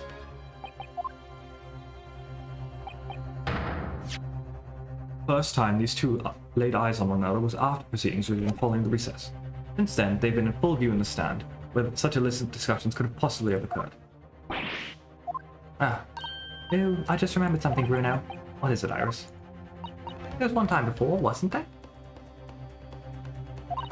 I think it was when Ginny was testifying. Oh yes, now that you mention it. And the bailiff was dispatched to retrieve McGilda's music box on the scene of the crime. That's it. It was during that testimony. I remember finding it strange at the time. Mr. Graydon and the inspector seemed to be having some kind of secret discussion in the middle of the courtroom on the stand. It would have been possible for you to have given Mr. Graydon the information he needed then. You little Torag, you're making all this up. I'm a respectable Scotland Yard inspector for crying out loud. Why would I do something like that? Why would I be giving away confidential details to the likes of this bloke?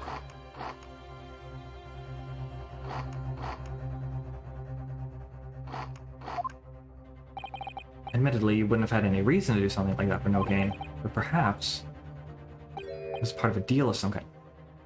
Bring in the Lord Chief Justice. What deal, counsel? I wonder if perhaps, in exchange for details about the people of the crime scene, Mr. Graydon agreed to give a certain something to the inspector.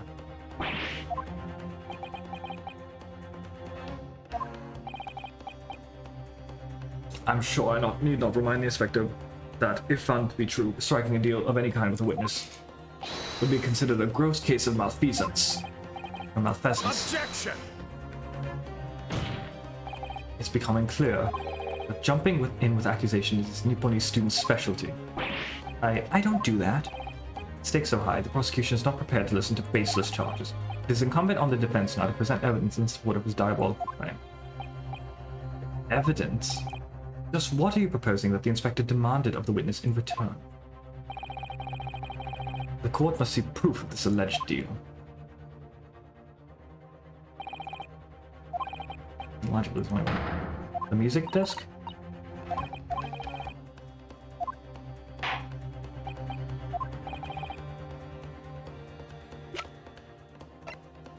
Take that!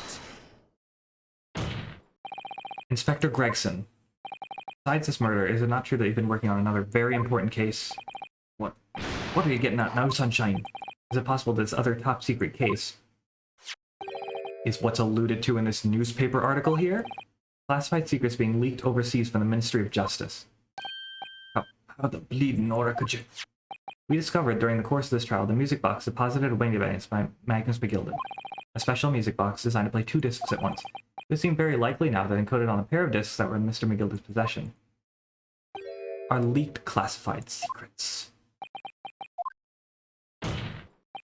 So I put it to you, Inspector, that in order to recover the second of the discs containing those secrets, you covertly made a deal with Mr. Grayson in which you exchanged the disc details of the disc for details of the case. You little... Oh. Order! Order! Order! On the day of the incident, we met with you at Windybanks. You said this. Music is... The soundtrack in this game is so freaking good, you guys. I'll be taking that whatever it is of McGilden's down to the yard, thank you very much. So hand it over. No, don't give it to him. It's mine that it is. Mine. Sorry, miss. Anything belonging to McGilded has been taken as evidence now. Scotland already knew at that time, isn't that right? That Magnus McGilded was involved in the stealing of government secrets. My orders were: recover the medium used to convey the secrets leaked from the ministry, and do it on the QT. Strictly hush-hush.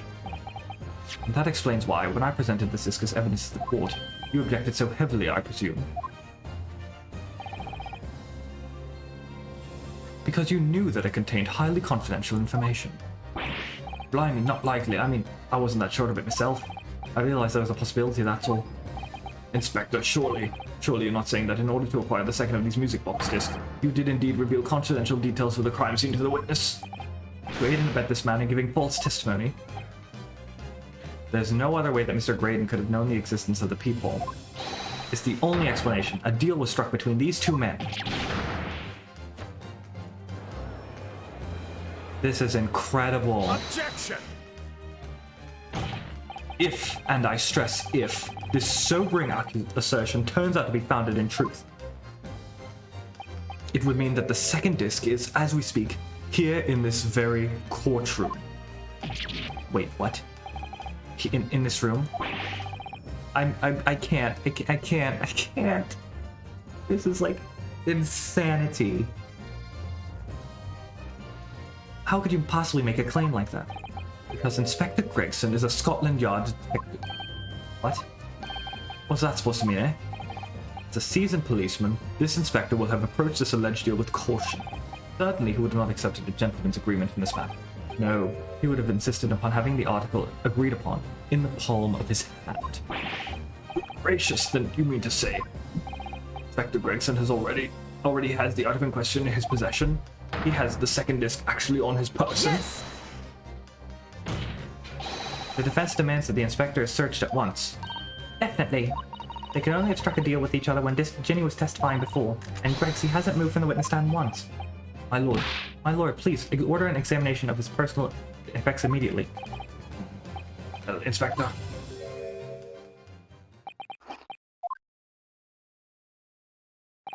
This young lad wants to tone down his imagination. He's insulted me in the profession quite enough. However, it'll put this matter to bed and dispel any doubts about my involvement. Then I'll happily submit to a body search. What? He's going to agree to it? I presume you're aware of the precipice on which you now teeter, my learned student friend. You've made a most serious allegation against Scotland Yard here. If, following the search of the inspector's personal effects, no disc is found, you will be deemed unfit for court service. This trial will end, and my country's government will formally demand that you are severely reprimanded. That sounds serious. Oh my god. Water.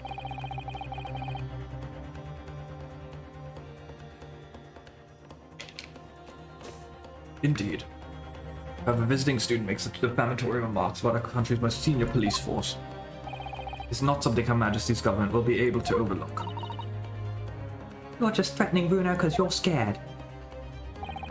The accusation is beyond serious. You must be prepared for grave consequences. It's true. I can't imagine Gregson would have accepted a gentleman's agreement for something so critical. The disc must have physically changed hands, which means the inspector should have it. But somehow, something doesn't feel quite right here. Ryu, something's been off on this trial for so long. And you've said it. Yes, my lord.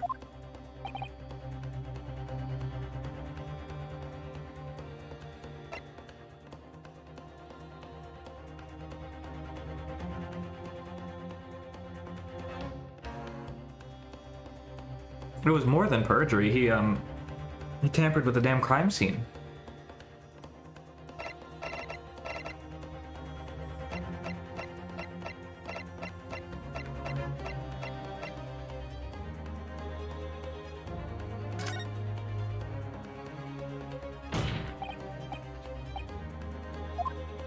Well, don't say you weren't warned, but the typical Nipponese stubbornness may well land you in hot water this time. Perhaps the lesson will do you some good. Fair enough, I've got nothing to hide. Very well then. Bailiff. Objection!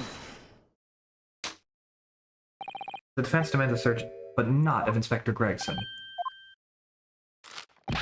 Now what's all this? I'm the one you're accusing, ain't I? I thought you wanted to search me. No, no, Inspector, not you. Somebody else. What's the meaning of all this, eh? Lost it at last, have you, Sunshine? The court shouldn't have to put up with this nonsense. You're being completely irrational. Be quiet, all of you. Who is that? Oh. Be quiet, all of you. Runa's doing what you all told him to do and having the courage of his convictions. But you should respect that and listen to what he has to say in good faith, because that's the British way. Well said, young lady. Indeed, this court is in awe of the defense counsel's conviction and eagerly awaits its next words. You what? Now don't be hasty, my lord. Not mistaken by the things I've seen in court today. I'm fairly sure I know who has the disc of normal.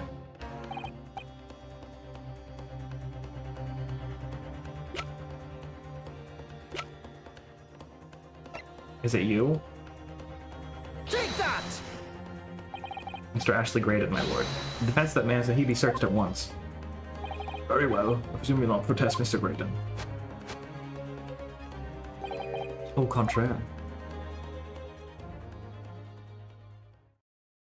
Do you know what that means? Oh, wow.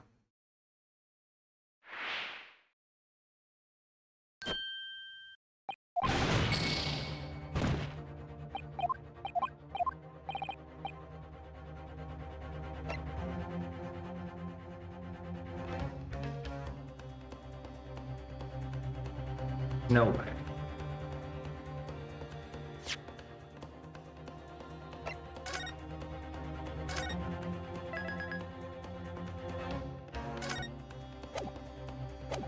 Wait a minute. Didn't even occur to me. Gina was on the stand the whole time too. Could be her. Take that! My lord. Oh, it's not her. Objection!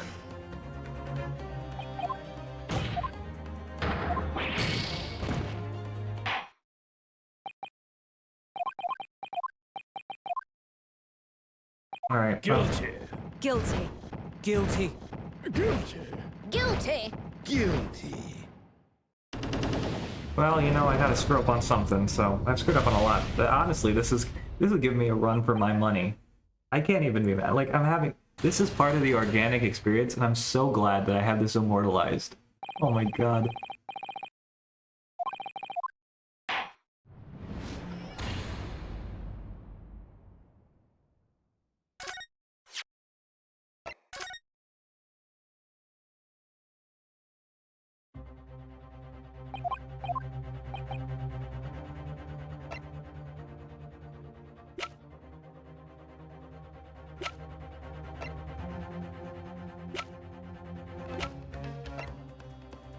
Take that!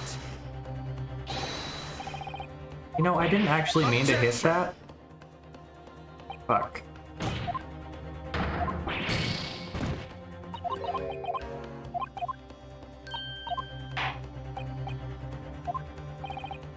You caught this immediately. Well, that makes me feel funny.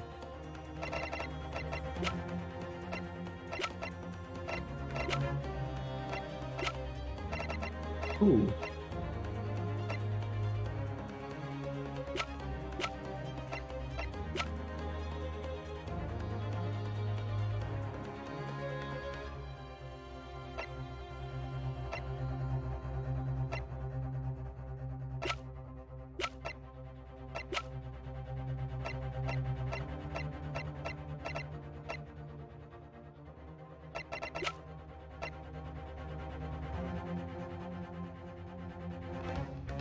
I don't think it's one of these two.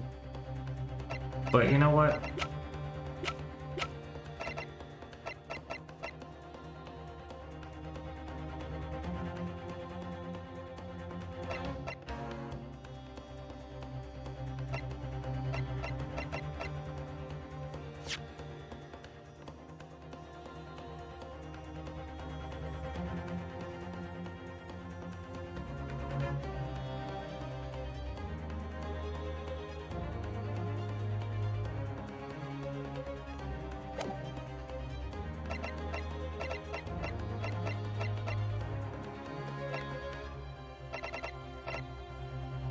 God, what the fuck? Who could it be?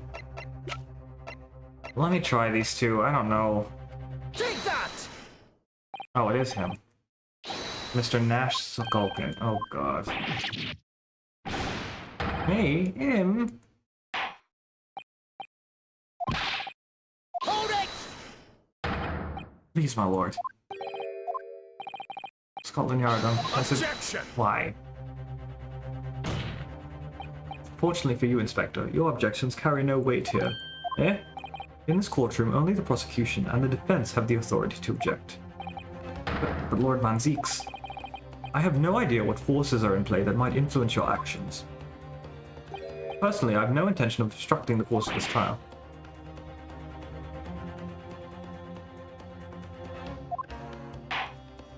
Fucking Waluigi? Now hold on. I don't know nothing about no disc. Cut it out. Here, my lord, in the witness pocket. Found this. Good lord, that's another music box disc.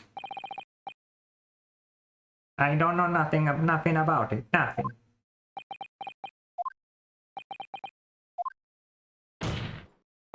That is the second music box disc left behind by Magnus McGilded. Is it not, Inspector Gregson? Ugh.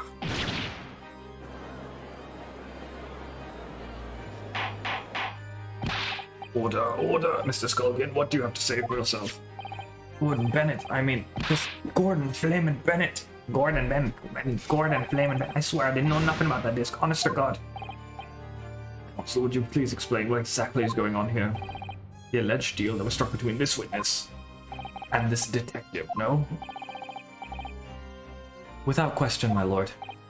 And for pity's sake, why on earth was this man in possession of the disc that the inspector traded for information? Inspector Gregson is a shrewd, calculating man who rarely loses his composure, but at one particular point in his trial, he exhibited some unusual behavior when he shook him. Oh my god! I forgot all about that!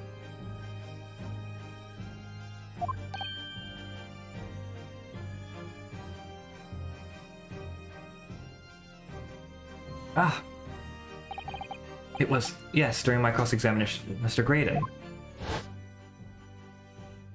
Tell me, Mr. Graydon, when you left the pawnbroker that night, was it by any chance for the second disc in your jacket pocket? I admit to nothing of the sort.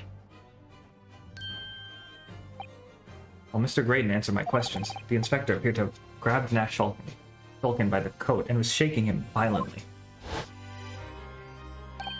Yeah, he didn't know. Thought my noggin was gonna fall clean. Yeah, he didn't know. Thought my noggin was gonna fall clean off, I did. I was wishing I'd been born as my brother, I was. What exactly happened to make the detective attack you like that? I ain't got a clue. He just started turning and grabbed me and whistling and just shaking me. And why the blazes didn't you mention the third gun when he got back? That's what he said. Yelled it right on my ear, he did. My head's still throbbing now. The way the detective behaved then was extremely out of character. But looking back now, it must have been then that he did it. That was the opportunity Inspector Gregson created for himself in order to hide the disc. Bless my wig, he hid it. You... I'm afraid I failed to comprehend the motive here. If the detective had acquired the disc he was after, why on earth would he then proceed to hide it in another man's pocket? This is a court of law. He could have submitted the item as evidence. It would appear, my lord, that the inspector was not at liberty to do that. Why ever not? As the man himself revealed earlier, his current assignment has some Special conditions. My orders were, recover the medium used to convey the secrets leaked from the ministry, and do it on the QT, strictly hush-hush. Hush-hush, a top-secret assignment, is it? As far as we're aware, the information stolen comes from confidential government communications. It would seem that if that information were to be revealed in court as evidence, it would be problematic. Does that sum up the situation, Inspector? I'm operating under direct orders from the ministry. I'm afraid I'm not at liberty to answer the question. So, realizing there was a chance you may searched here in court, you took the steps to hide the disc you had acquired from the witness. Ah, does this mean? You only pretended to attack Mr. Skulkin in order to get close enough to him. Slip the second disc into his pocket. This is incredible. So it was all a pretense. Well now, Inspector Grayson, and you, Mr. Graydon. E.g., are you prepared to admit the accusation made against you of this alleged deal?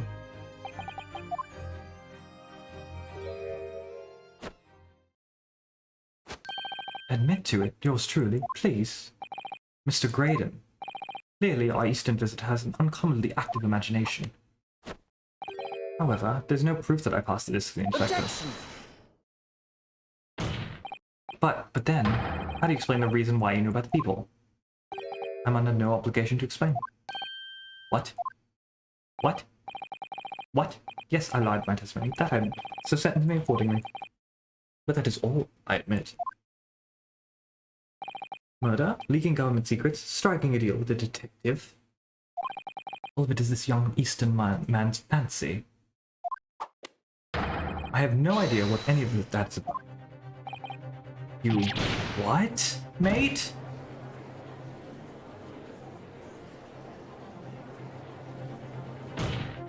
Well, what about you then, Inspector Gregson? Do you admit to making a deal with Mr. Graydon in order to acquire the disc?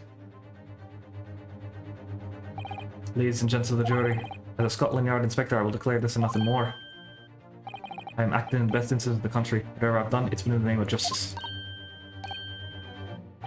So as members of the public of this fine country, I'd like to think that justice will be your guiding light when you're making your decisions. This is quite a quandary indeed.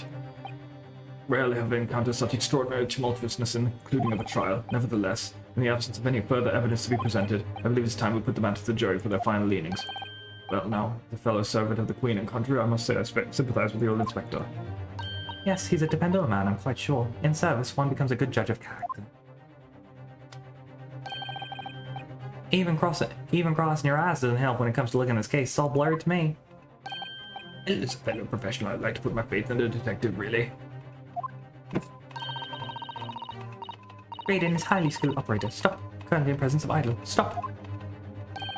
Detective has very much thrust in his eyes. More than this, I cannot say. I don't believe it. The sisters they're going to believe Gregson if they declare the decision now.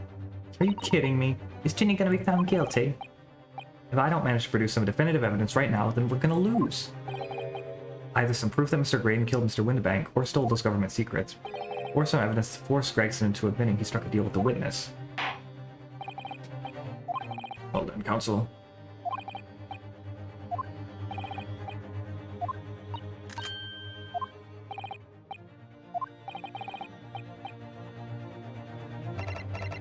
Let's not leave it to the jury. I think it's... look at my evidence.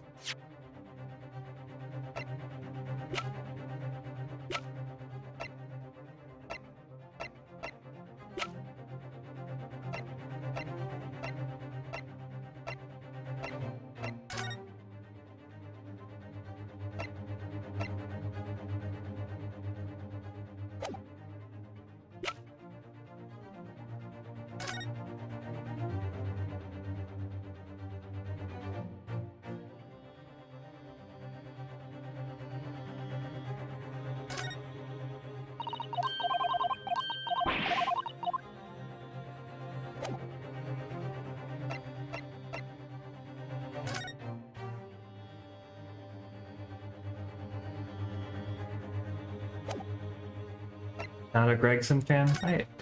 Fair. I mean, I still kind of like him. I think he's fun. But we'll see what happens after I finish.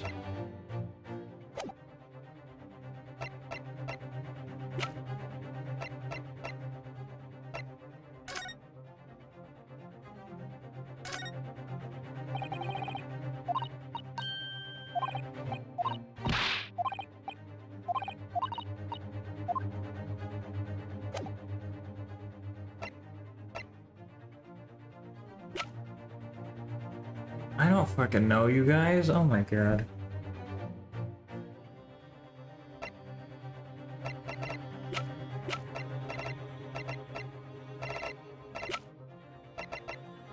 Oh, we have the second disc. I could tell him to admit to the deal if we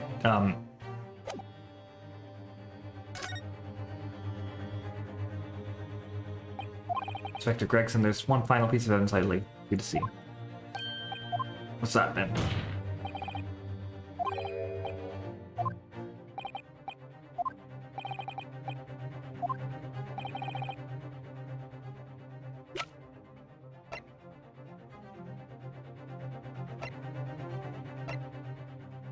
It's either this or this, I think, but like... Take that! Is that... Mr. McGilda's peculiar music box, Counsel. Yes, with the disc already in place, ready to play. I think perhaps now would be a good time to listen to the sound produced by the music box again. Only this time, with the second disc we've just discovered set in place as well. Goodness, This disc, Counsel. no, wait, I can't let you do that. Why not? Because, Well, this has got nothing to do with the case, that's why. Objection! Not true, Inspector. eh? The defense has already proposed that the sounds heard by the court from earlier from this music box were part of a Morse code message. We know that Morse code comprises of 2 distinct tones. The defense believe the second disc contains a second tone needed to complete the message. Now we have a chance to confirm that theory. For crying out loud, Sunshine, we're talking about state secrets here. I know, it's been so long. You go in the whole courtroom hear confidential information like that. It's treason. Then do it into the charge. That in order to protect these state secrets, you engage in unlawful dealings with the witnesses. You're mad. If you let that secret information down out into the public domain, you'll be making an enemy of the entire British government, you idiot. Objection! Let's not forget, Inspector, that you, a Scotland Yard officer, leaked confidential case details to a witness, that you continue to lie to the court, and all because by fair means or foul you're determined to do your duty. Well, by fair means or foul, I'm prepared to do mine. Don't you dare. I will stop at nothing to protect my client. I don't care who I make an enemy of. He's just enjoying the show. My lord, if you please, the court must hear the sounds made by that music box. Come on, Van Zieks, for Pete's sake, stop it. Objection! Inspector, you should know my methods by now. I'm a prosecutor. I'm no Scotland Yard pup. This is okay. My favorite thing about Van Zieks, honestly, besides the way he looks, is the fact that he does not give a fuck. Like, that there is several times in the trial where, like, just tells Gregson to his face, like, you're not in charge here, I am, and I love that. I'm no Scotland Yard puppet. In this courtroom, my duty is to the law. So let me propose a toast. To uncovering the truth, by fair means or foul. No! Very well, the defense's stance here and that of the prosecution has been very clear, I feel. Therefore, according with the defense's request, the court will now listen as this music box is set in operation once more. This time I was going to be a little serious about it. Second disc in place, and those displaying simultaneously.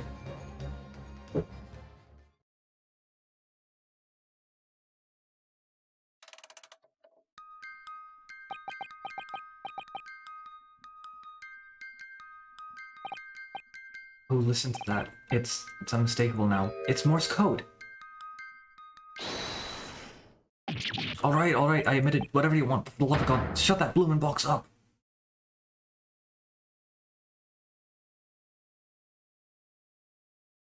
Yeah, that actually did kind of slap a little bit, I'm not gonna lie.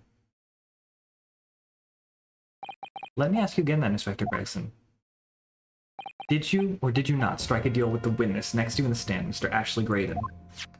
Specifically, did you furnish the witness with confidential case details in exchange for this music box disc? Did you reveal the existence of the peephole in that pawnbroker's storeroom door, Inspector? I did. Stop! What are you doing, man? It's all exactly like the young Eastern lawyer said. When the trial resumed after the recess, and we stood here and stand together. That's when he approached me with the deal. Shut up, you imbecile! Shut up! You there. You're the detective who turned up at the pawnbrokery the other day, aren't you? I may have something you're looking for with me at this very moment. I suggest you accept more information that may soon become very indeed. Couldn't let that information become public knowledge, not under any circumstances. So I accepted the man's proposal. I'm told him the details about this case that should have put him in the clear. The peephole in the storeroom door, and the bloodstains on the overcoat. By giving false testimony, this witness intended to have the defendant wrongly accused of murder. Inspector, you knew that. Yet you still revealed those details to facilitate the witness's perjury. I did. But then it turned out the people had only been made that night after the incident took place. Scotland Yard wasn't aware of that, if I'm perfectly honest. Well, Mr. Graydon, what do you have to say for yourself?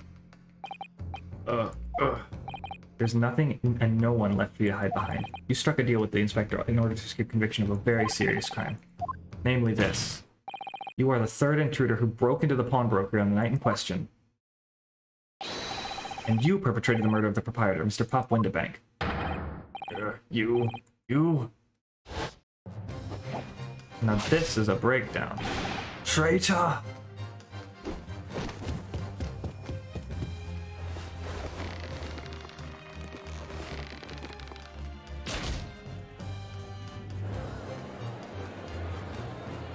Now that's a breakdown. Bailiff, restrain that man at once.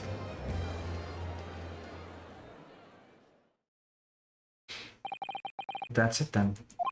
It's all over.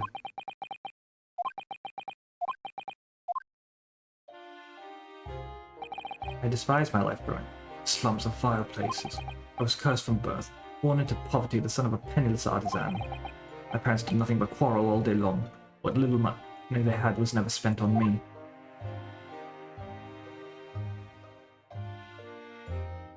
So I set about studying to better myself, to one day escape from that hellhole. And you eventually became a communications officer. I admire your determination. Then you decided to try to sell government secrets? Why? Isn't it obvious? Because I wanted money. Even now, years later, the nightmares of my life in the slums wake me in the small hours. I wanted to drown them out with more money than anyone who lived in that squalor could ever imagine. Then one day I met him. Mr. Magnus McGilded. You're a fiend with a queer talent, so you are. I have money to throw your way if you're interested. All you need to do is go along with your little plan now. I was to steal the ministry's telegraphic message logs, and McGilded would buy them for a handsome sum. As I was responsible for inspections of the ministry's communications office, it was a simple enough task. The lure of the devil's offerings, how easy it is to succumb. But you surely must have realized the seriousness of the crime you were committing. And for that reason, I took great lengths to ensure that my actions were untraceable. By using the music box. My father was a brickmaker, though my mother divorced him when I was still a child. Yes, Mr. Mason Milverton. That's right, he was very skilled with his hands. He once been a music box maker's apprentice. I imagined his skills would be sufficient to create a machine that could generate Morse code. I sought out my father again, to employ his services.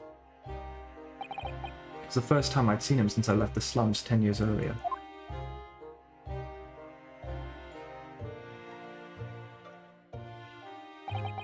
Look at you, Ashley. What a fine gent you've become, eh? It's a different man to the one in my memory, a thin, frail old man. Poverty had never broken him, never corrupted him like it did me. I was sure that he wouldn't help me if I told him the real reason, so I made up a story. Got some work for you, Father. I need some music box discs made. Music box discs, eh? Musician friend The wine has written some music he wants to sell to the public. I brought the score with me there too, actually. I'd be delighted, son. Been 20 years since I did any work like this, though. Fetch my tools, would you? They're in the loft. Oh my god. So I had him made the 2 discs. Thereby splitting the information into two. You were taking considerable precautions indeed. It was to protect myself as much as anything. It meant I could deal with Miss Gilded in 2 separate transactions. The first involved the first of the 2 discs and the music box for playing. I exchanged them with McGilded for 10 guineas, and on receipt of the second discs, he would pay 1,000 guineas. So, what happened on the omnibus 2 days ago? 2 months ago, was the second part of a deal? The exchange of the second disc?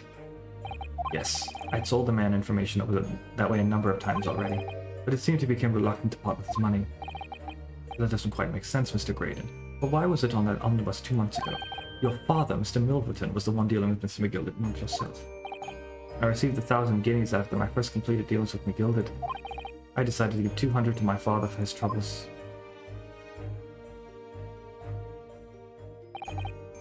But my father realized something was amiss. In time, He worked out that I must be involved in something dubious, and when he did, he said to me, "Next time there's an exchange, you let your old man do it, you understand? Otherwise, I won't take your money anymore." What a good father.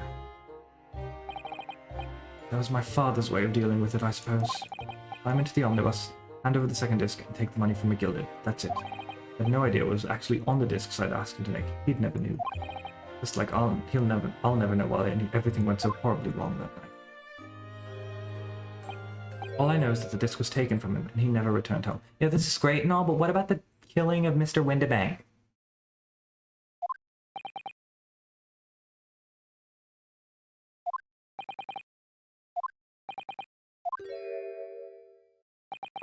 Really then, I found out what sort of a monster McGilded really was. After 10 years of not once uttering it, I swore my father's name.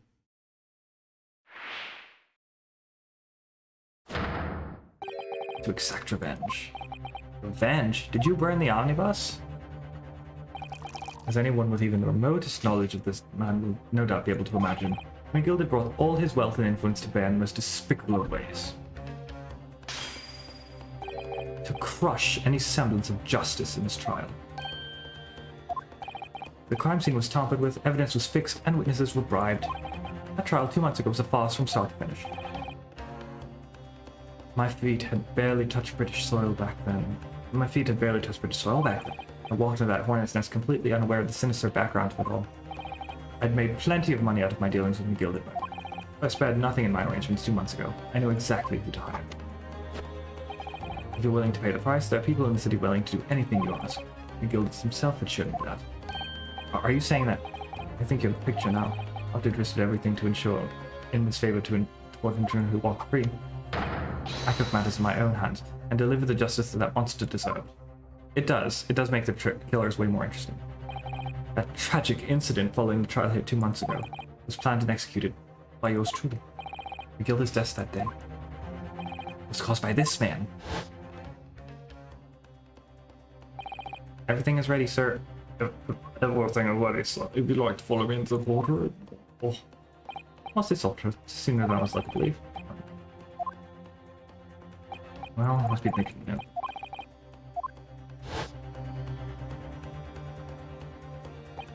It's that policeman who came to tell McGilded that he could examine the omnibus again. That's right, an imposter. Hired by me. McGilded used his wealth to manipulate the trial. He paid people to adulterate the omnibus with all manner of false evidence. He threatened witnesses to lie in their testimony. So I gave the man a taste of his own medicine. Once the omnibus was doused in paraffin, one of my sham policemen ushered McGilded inside and sent him on a one-way journey to hell.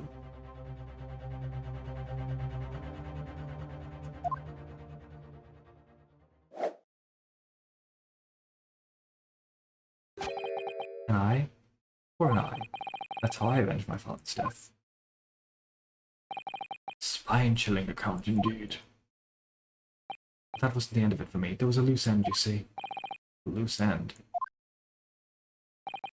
Yes, I should think it's obvious. The second disc, which my father had taken to exchange with McGilded. Ah, yes.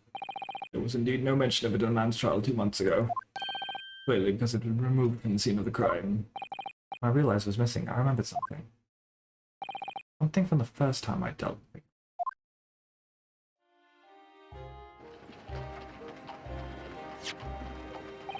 This is the first of the 2 discs, and the music box you need to play them.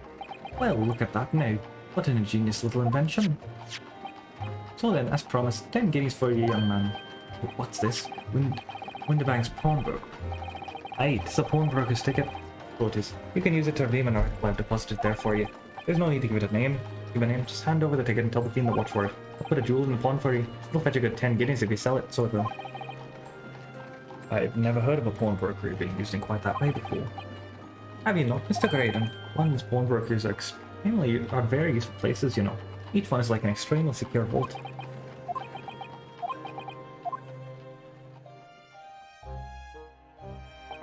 So I knew that he'd taken steps to hide the disc.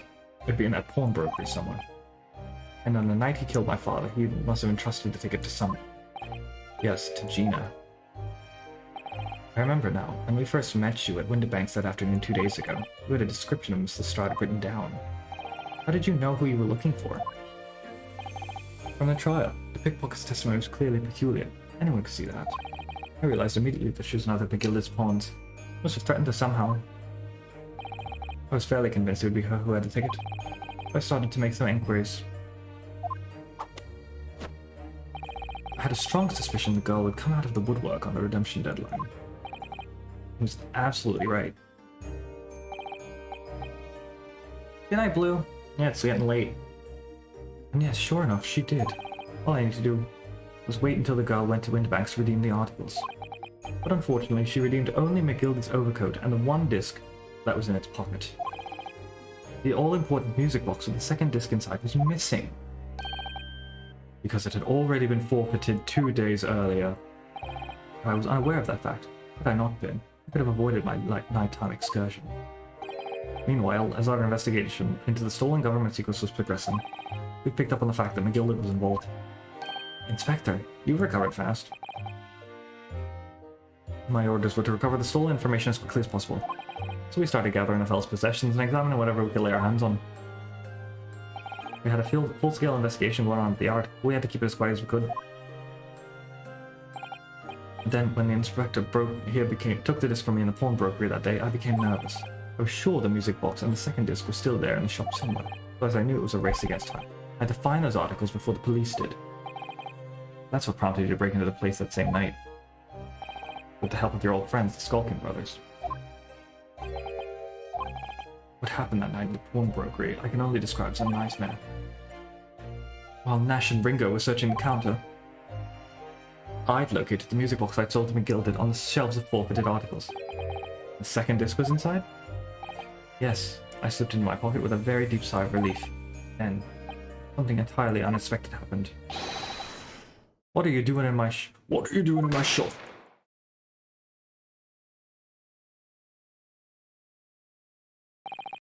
A gunshot rang out in the shop and I felt a sharp pain in my left arm. The broker fired his gun and the bullet pierced your limb. Yes, exactly. But unfortunately, I decided to bring my own gun with me that night. Just in case.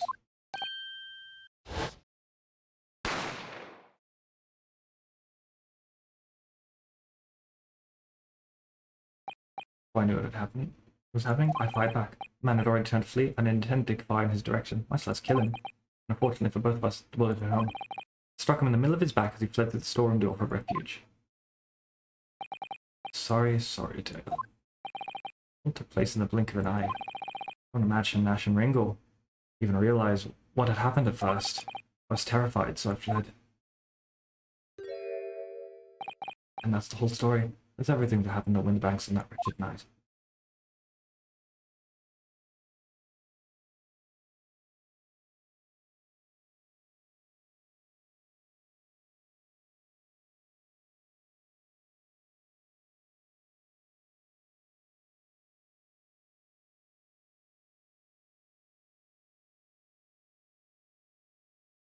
Crazy stuff, honestly. Earlier, you called McGilda a monster. A man who used his wealth and influence to distort the facts and escape justice for the crime of murder. What tragic irony. What you have done is exactly the same.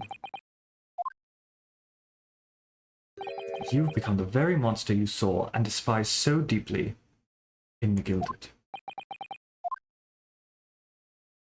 Yes, I think I have.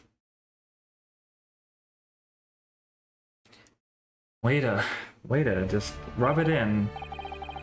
Banzeeks. This has been a long and exhausting trial. However, it would seem that at last we have arrived at the truth. Inspector Gregson, what of Mr. Ashley Graydon? He's been restrained, my lord, and is being escorted to the yard. He'll be charged with the murder of Mr. Winterbank, stealing of government secrets. Very good. You, Inspector, regrettably, you will have to face charges yourself. Yes, my lord, of course. It transpires that you were complicit in helping a criminal escape justice. That fact remains, whether or not you were doing so in the line of duty. The crime is a serious one, Inspector, and inexcusable. Now to the defendant, Miss Gina Lestrade. Ah, yeah? It's time for the final adjudication. Is the jury ready, Mr. Foreman? Yes, sir. Garradeb Squadron standing by, sir. This is really it now.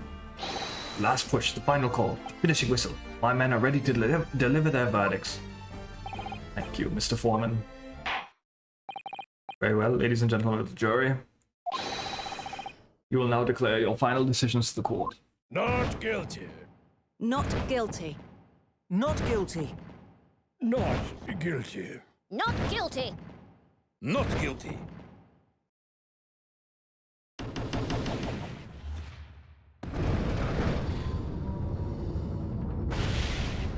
From the brink of despair.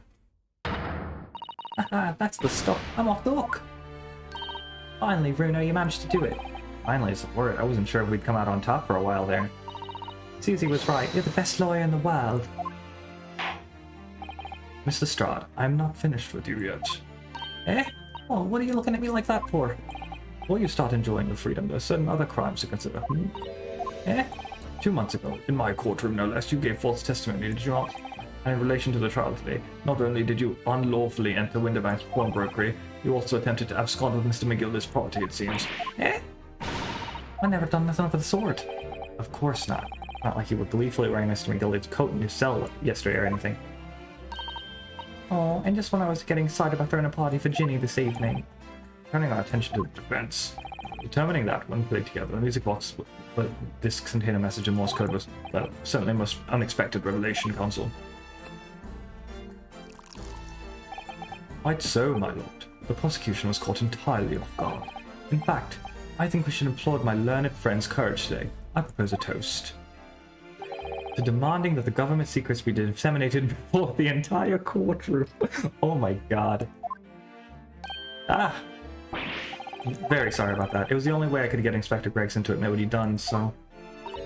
If I may say something on that point, isn't that? It's, about the sounds produced by the music box before. I do wonder if that was really Morse code at all. What are you saying, madam? Well, it's just I'm really rather fanatical when it comes to Morse code, you see.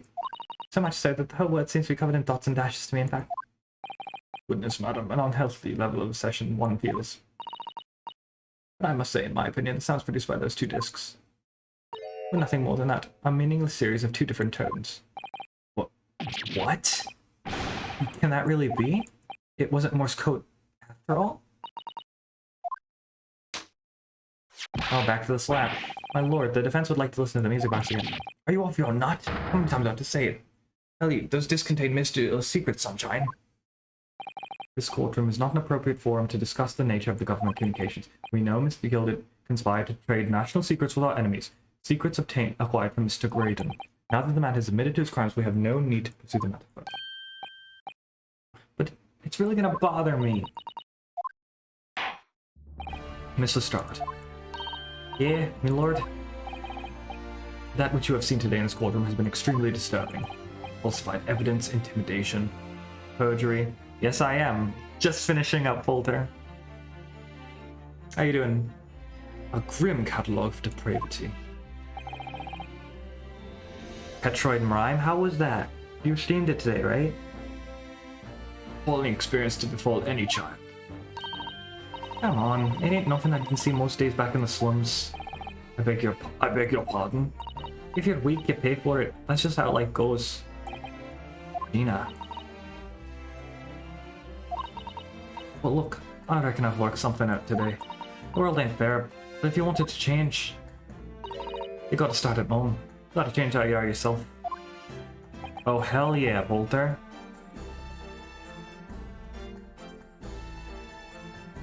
That's one hell of a quick playthrough. Well, that's a very laudable lesson, I would say. I eagerly look forward to the born-again Miss Lestrade never gracing my courtroom with her presence again. Now, with regard to the murder of Mr. Pop Winterbank, proprietor of a pawnbrokery business on Baker Street, I hereby declare the defendant Miss Gina Lestrade not guilty.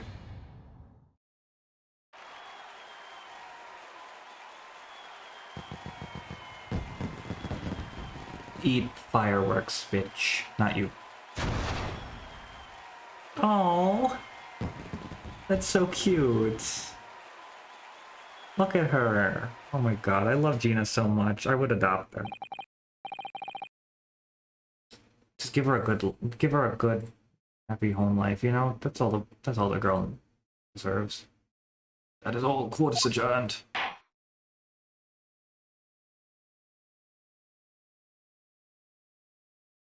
Hello, my husband. Is this where our relationship begins?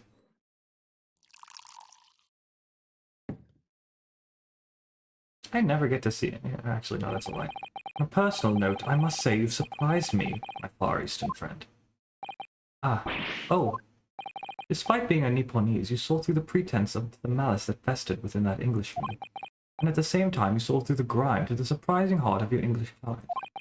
You have a curious talent for judging character, especially considering our very different cultures. I don't think there's anything curious about it. Whether we're from the Empire of Great Britain or the Empire of Japan, we're all human beings. We're not so very different on the inside. You know, I took this case for one very simple reason.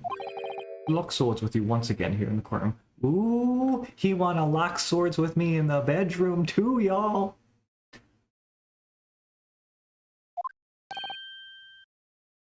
You did? When I encountered you for the first time 2 months ago, it reminded me of toasting friendship and trust with another Nipponese, only to find my trust betrayed. Through you, I'd hoped to look into the eyes of the man I once knew, and tried to understand. You mentioned something similar earlier today, a total betrayal at the hands of the Japanese. What happened exactly? Well, you may ask. And one day, when the time comes, you will learn the answer, whether you like it or not. Alright, then I'll wait for that day if I must.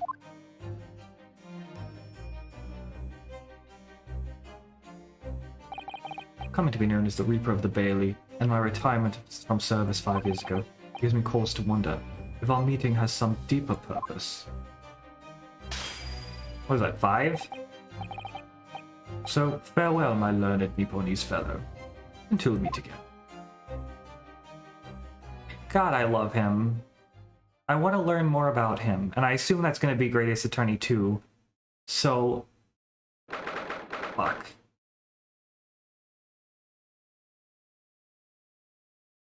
What am I to do? It's done. It's over at last. And I still think Lord Strongheart is the big bad of the second game. I am not ever going to let this one go. He is guilty of something. But where's Iris disappeared to? Ah, congratulations, Gina. I knew it all along. I knew that you were innocent. Well, you did what you said, Mr. Naruto. You believed in me, right up until the end. You'd have thought it was your name. What's that about it? I told you I had faith in you, didn't I? No one ever has before, you see. Kept the promise, I mean, properly. That's awful. Figure something out today. All my life growing up in the slums, I've never trusted no one. That's just because I've been scared of being stabbed in the back. I mean, the more you trust someone, the more it hurts when they let you down. Yes, I think I can understand that. After all, I had a taste of it on trial 2 months ago. I chose to trust someone and paid for it. That betrayal left a big scar. You know though, Gina, I worked something out quite recently too. Trusting in someone else is really an exercise in learning to trust yourself. When your gut tells you it's the right thing to do, and your trust is rewarded, there's no better feeling in the world. I think I have you to thank for reminding me of that valuable lesson. Oh, well, if you say so. Don't make a fat lot of sense to me though. Trying to say that putting my faith in you, Gina, has been a real pleasure. For crying out loud, pack it in! But I suppose I sort of feel the same way. I mean, sometimes trusting someone else is, you know, alright. Thanks. This is the way I see it, Ryunosuke. A defense lawyer is only as good. A defense lawyer is only as good as his faith in his client. And that comes down to how much faith he has in himself. After this experience, I'm starting to feel like I understand what you mean. Asma, am I living up to your expectations? Am I turning out to be the lawyer you believed I could be? On the interruption. Is it Sholmes? What deuce does a man have to do? Be noose around here, my dear fellow. Ah, that voice. It's too late, but that voice now, Mr. Naruhodo. I've been standing here patiently in the corner of the room for an eternity. Yes, it was me all along, I would have said when you finally noticed me. But you people with your incessant babbling. Ah, Mr. Sholmes? Yes, it was me all along, see? Oh my god, this guy.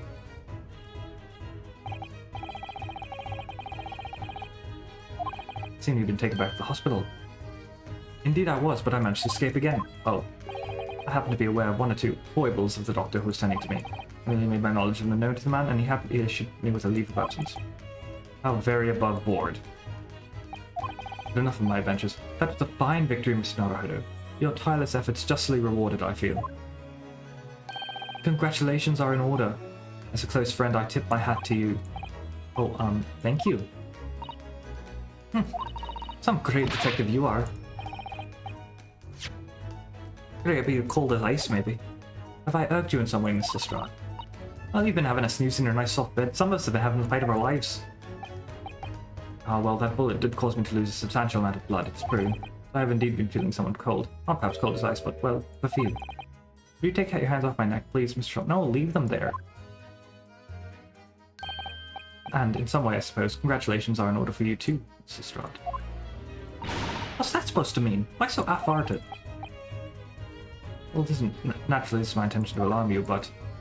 Bart, I don't mean to alarm you. An acquittal in a trial with that particular prosecutor is perhaps precarious.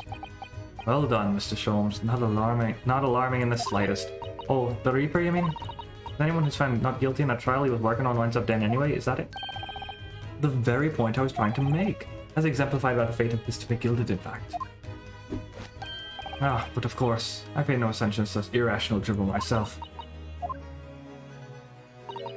Yeah, well, it don't bother me. Oh, really? Oh, really? Of course not. The way I see it, the Reaper's a bit like him upstairs. Him upstairs, you mean like... God? Yeah, him upstairs knows what's what, right? He knows what people are like on the inside. He won't have got the wrong end of the stick. There are some coves like that bog trotter what are rotten to the core. At the end of the day, him upstairs make sure they get what they deserve. I suppose that's one way of looking at it. Divine justice is one thing, though. The Reaper taking matters into his own hands and claiming lives is another. Well, I ain't like the McGildas of this world, so I ain't scared. I got principles, see. Well said. A trait in you which is to be admired, Mr. Strahd. Oi, just get a rest, alright?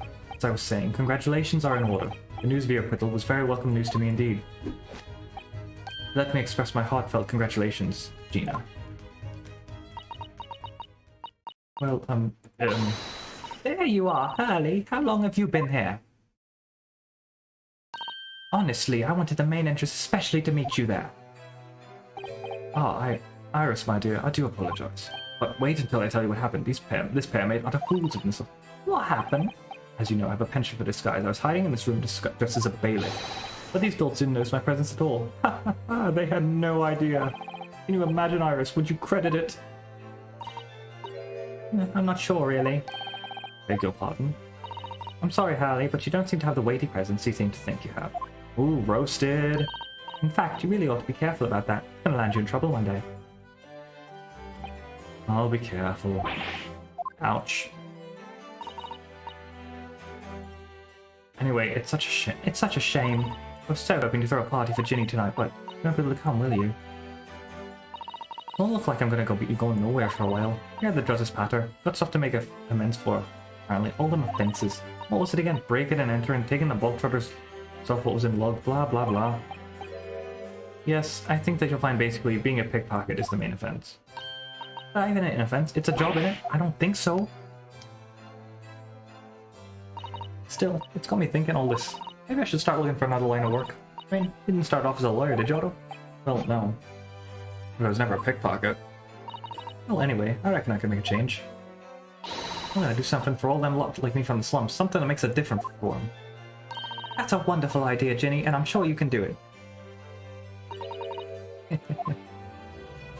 What is it? What is it?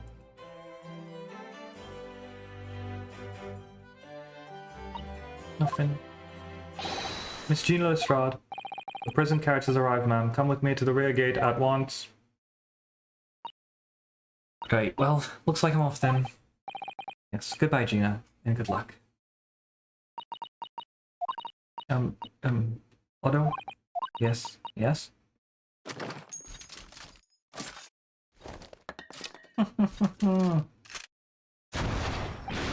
Ah! What was that for?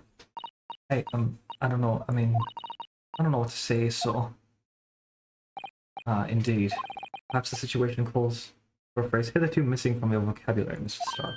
Eh? On occasions such as this. I would recommend a simple thank you. No, that's boring. You got whoop, Mr. Edgeworth. Whoop, Detective Gumshoe.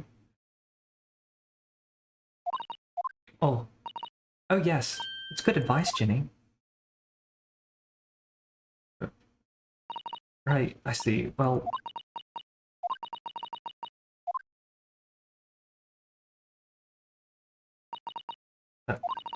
thanks, Otto. Oh. Oh, look at her. Oh my god. Thank you for believing everything what you've done. For believing in me. Oh, I'm gonna cry. Not at all. In fact, I think that should be my line. Thank you, Gina. Oh my god. I love her. Well, there she goes. I wonder if I'll ever see her again. She will. Well, well, quite the indomitable pick purse. Oh, I nearly forgot. I bought a paper outside. It's a special edition, and this trial is all over the front page. Pickpocket's innocence proven. Isn't it wonderful? Should have shown it to Gina Irish. She would have been thrilled. Oh no, how silly of me. I love Gina. Gina's best girl. Ah, but anyway, would you like the good news or the bad news? Not again. Well, what do you say, Bruno? Harley? As usual, I think I'd rather get the bad news out of the way first. Absolutely not. I have no intention of listening to anything but good news. And there you have it. How people answer that question says a lot about them, doesn't it? Let's not. Alright then, maybe let's start with the good news this time. The rain has finally stopped. There was a record level of rainfall, apparently. Well, that is good news indeed. We can journey back in greater comfort. Alright then, what's the bad news? The huge storm has left the seas very choppy. The channel in particular is awful, so sailings out of Dover have been delayed by a day or more. Wait, Dover? That's right, if we head to the station immediately, we may still make it in time to wave Susie off. But there won't be a train, surely. We couldn't be that lucky. Who do you think I am, Mr. Naruhodo? Mr. Sholmes? I rushed to Victoria Station early and made arrangements for a special express. Hurley! If we hurry now, we shall be there in time for dinner. I know of a fine restaurant that serves the most delicious baked sole. You don't... The great detective does it again! Indeed he does. I happen to be aware of a number of the rail transport director's foibles. But I merely made my knowledge of them known to the man, and he happily laid on the locomotive. Elementary. Just an idea, but it might be wise to stop manipulating people that way. What are we waiting for then? To land in Victoria.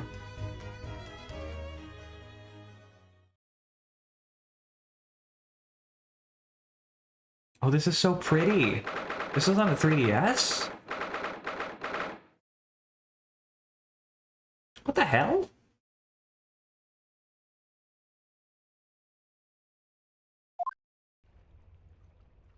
That took somewhat longer than I anticipated.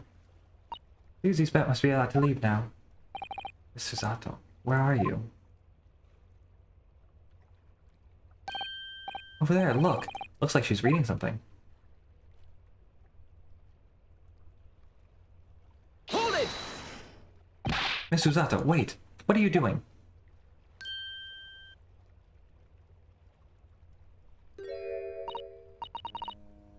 No, yeah, there were scenes of Spirit of Justice that I thought looked really nice, but something about this scene is way more aesthetically pleasing to me. I love how Spirit of Justice looks, do not get me wrong, but this is just really pretty. Like, I would make this my desktop background. That kind of pretty, you know what I mean? Mr. Naruhodo, what are you doing here? We came as soon as we could after the trial. I mean, we heard that sailings were being delayed due to the bad weather, you see. Oh, I see. Then tell me, how did Gina's trial go? It went well. She was acquitted.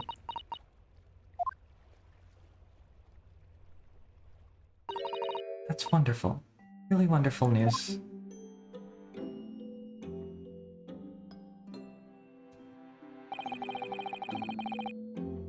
The book you were about to throw into the sea. It was your Encyclopedia of British Law, wasn't it? Oh dear. I was hoping you hadn't seen that. I'm not worthy of practicing law in any way now. So, I was saying my final farewell. You're saying goodbye to law? You? Susato-san? Would I be correct in assuming it's because of the peephole, Miss Susato? I deliberately altered the scene of crime, and then I tried to hide the fact. What I did is utterly unforgivable. That reminds me. How did you even come to have this, Susie?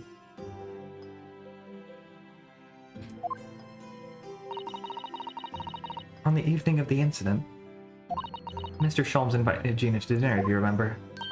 Oh yes, we had a wonderful time. Well, Gina gave us a little introductory lesson, didn't she? To the art of pickpocketing, I mean. Oh, that was so much fun. I stole Runo's armband. Yes, please don't do that again, Iris. That band's very important to me. Well, if it's so important, you should pay more attention to it. You didn't notice for ages. On a whim, I thought it would be fun to see if I could take the cat flapper mat. So I put it up my sleeve. Really? And then I rather forgot about it until I found myself in Mr. Windibank's shop with it later. I see, and then...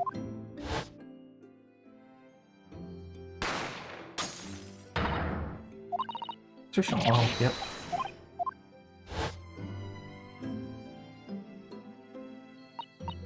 After Mr. Naruhodo had left the shop, I started to think. That door started to play on my mind. The storeroom door, I mean? Yes, if Gina were anywhere in the shop, I realized it could only be behind the door. And at that moment, the little device I had up my sleeve sprang to mind. I was so worried about Gina, I simply had to know. But you used the cat flapper mat to make the peephole in the door. As captured in a photographic print of the shop. By one of Harley's red-handed recorders. Indeed, it was of the first importance at that point. Precisely when the peephole was made, that information proved to be Mr. Naruhodo's greatest weapon, though naturally without proof it would have amounted to nothing. But when I looked through the hole in the door, the sight that met my eyes made my blood run cold. Blood started to run through my mind. I remembered that the trial 2 months earlier, the trial of Magnus McGilded, thought about how he had manipulated the evidence and arranged false testimony to secure his freedom. It made the British justice system feel very dark and sinister to me. Then, a terrible thought occurred to me. What if some wicked criminal was planning to do the same thing now? Because of the appearance of the crime scene, it looked exactly as though Miss Gina had shot Mr. Windibank. Even though I was sure she would never have done such a thing. You were worried that the true culprit would try to frame her for the crime. That's right, but then I realized. It would be very difficult for anyone to give false testimony in this case. What do you mean? Well, the crime appeared to have happened behind the door of a locked room. Someone who had claimed falsely to witness it, there would have had to be a way to see beyond the door. Ah! Which peephole would be the very thing. Only the peephole I had made wasn't actually there until after the crime had been committed, of course. And the criminal would know that, so it wouldn't make any difference. But the possibility of a rather ingenious trap was there, was it not? A trap? That's why she did it. So, is that why you kept it a secret, Susie? You never mentioned that you made the peephole to anyone, not even to the police. I know. And I knew at the time what I was doing was wrong. A criminal offense, even. That's why I decided to confide in Mr. Sholmes. If Mr. Naruhodo was completely backed into a corner, with no other possible means of escape, the truth about the peephole could save him. That was my plan. He does think of everything. But then, why didn't you just tell me everything before the trial began? My dear fellow, you're not thinking straight. You have Van Zieks on the brain. If she had done that, it would have rendered you complicit in the whole escapade. Ah. You could have been disbarred if you had seemed to have knowingly tampered with a crime scene. So Miss Susato decided to shoulder the burden of the responsibility alone. For your sake, and Mr. Strahd's. This is so good. Susato. The truth is, when it happened, I did it because I lost a little of my faith in the law. Oh, what the hell? I lost a little of my faith in the law. Oh. I was worried about that the right person wouldn't be convicted of the crime, but at the moment I allowed myself to think that, is the moment I lost my right to call myself a judicial assistant. What you did isn't comparable to what he did. Graydon is the one who lied in the witness stand using the people as a way to implicate Jean. And besides, if the people inconsistency hadn't existed, I'm not at all sure she would have been acquitted in the end. Susato, what you did saved Gina's life. Well, with your kind words, Mr. Naruhodo, you've saved me too from my regrets.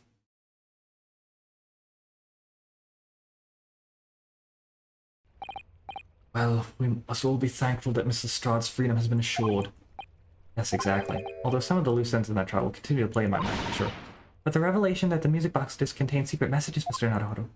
What a triumph to work that out. I'm full of admiration. Well, actually, the argument wasn't quite as compelling as I thought it was. Oh, it wasn't? There was a communications officer among the jury members, you see, a telegraph operator. And she said the majority of the sounds on the disc were just meaningless tones. As one would expect, after all, we were talking about secret government communications. No doubt they were written in cipher to avoid being readily understood, should they have been. Oh, is there someone taking cryptography right now? It's a little close to home, y'all. In cipher, I see, so we could have never have hoped to understand the message anyway. Nonsense, my dear fellow. It's quite a zero-pipe problem, I assure you. A. So. So. B. What? No. Well, that can't be a real word, can it? How funny. Wait, Iris, what did you just say? Oh, I just said Asugi. Does that word mean something to you? Mean something? Asugi was the name of my best friend. What? But how? How do you know that name, Iris? I wrote it down during the trial before, when the message was playing on the music box. You transcribed on the fly? He really is a genius. I thought the message probably wouldn't be written out in plain Morse code, so I tried various ways to interpret it. But whatever I tried, the words didn't seem to make any sense. That is, in English at least. Oh. Suddenly occurred to me, see, there's more than one Morse code, not just the English variety. Various countries around the world have altered and added to Morse code to use it in their own languages. I don't believe it. Are you saying?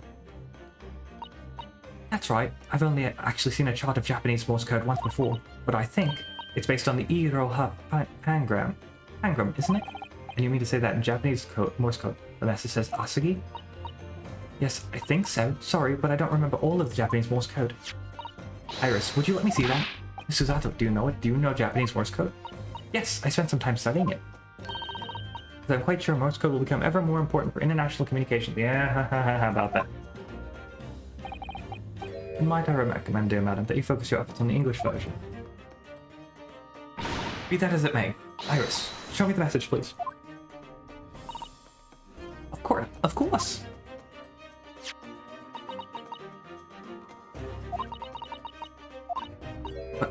What can this possibly mean?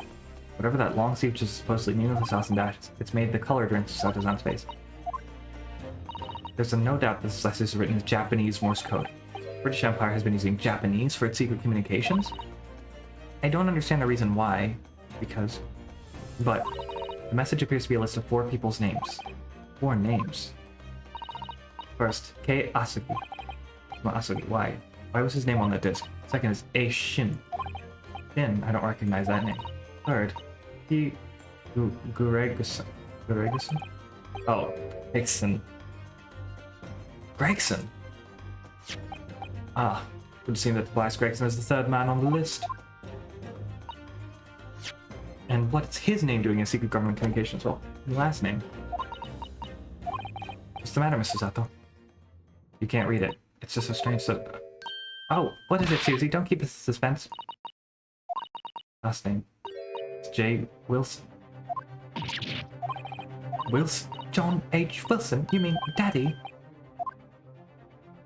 It says only J. Wilson. So I'm afraid I can't be sure. Then after the 4 names, it reads, if I translate from Japanese, That is all four. And that's the end of the message. Or rather, the end of what you noted down, Iris. I just can't believe it. Who would ever have thought that those discs contained Japanese Morse code? Not to mention a strange list of some disturbingly familiar names. We have here that this particular message is a communication of some kind between the Great Britain and the Empire of Japan. So, Daddy could be in Japan then. Where's Susie and Runo come from? Oh, well... no, it's not really very likely, really, is it? I mean, there are thousands of people with the surname Wilson, and there must be lots of J's among them. So John H. Wilson, visiting professor of medicine at Imperial Yume University. We can't tell Iris about that now. We just can't. This is so strange. Somehow, in solving the case of Mr. Windibank's murder today, I feel as if I rolled back a boulder at the mouth of a very dark cave. Oh, is that what it is? Asian?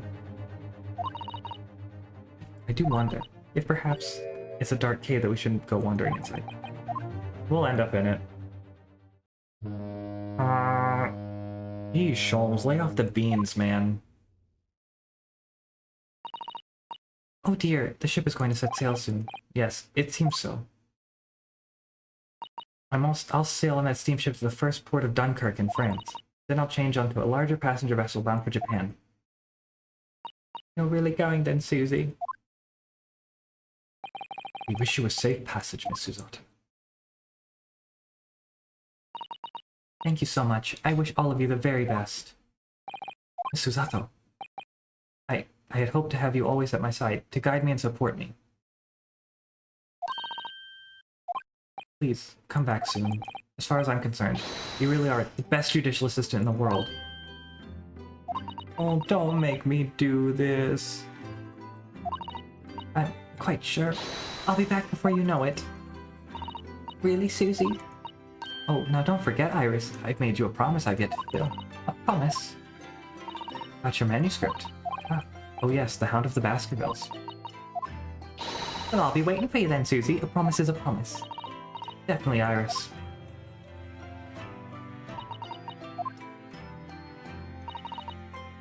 Mr. Naruhodo. Do you remember the first time we met? Yes, of course. On the SS Buria, when I was dragged up in the wardrobe, still half asleep. No, it was in the... I remember rightly, you threw me halfway across this cabin with out to take down. You know very well what I'm talking about after that. Oh.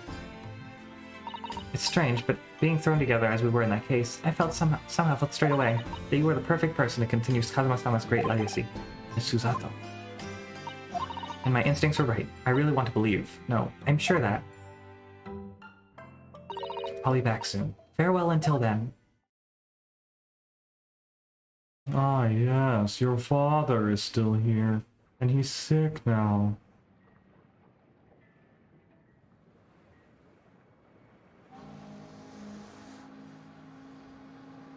Somehow we seem to have come to the end of the adventures of Ryunosuke Naruhodo. Or the first volume, at least. Looking back now, it feels as though fate has led me on this journey. They brought Waggy.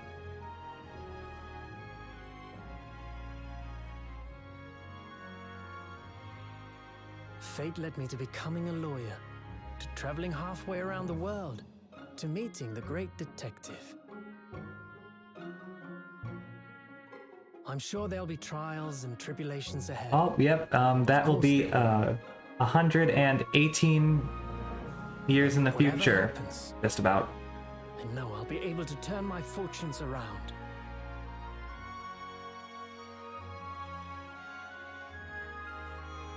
After all, I have the greatest friends in the world on my side.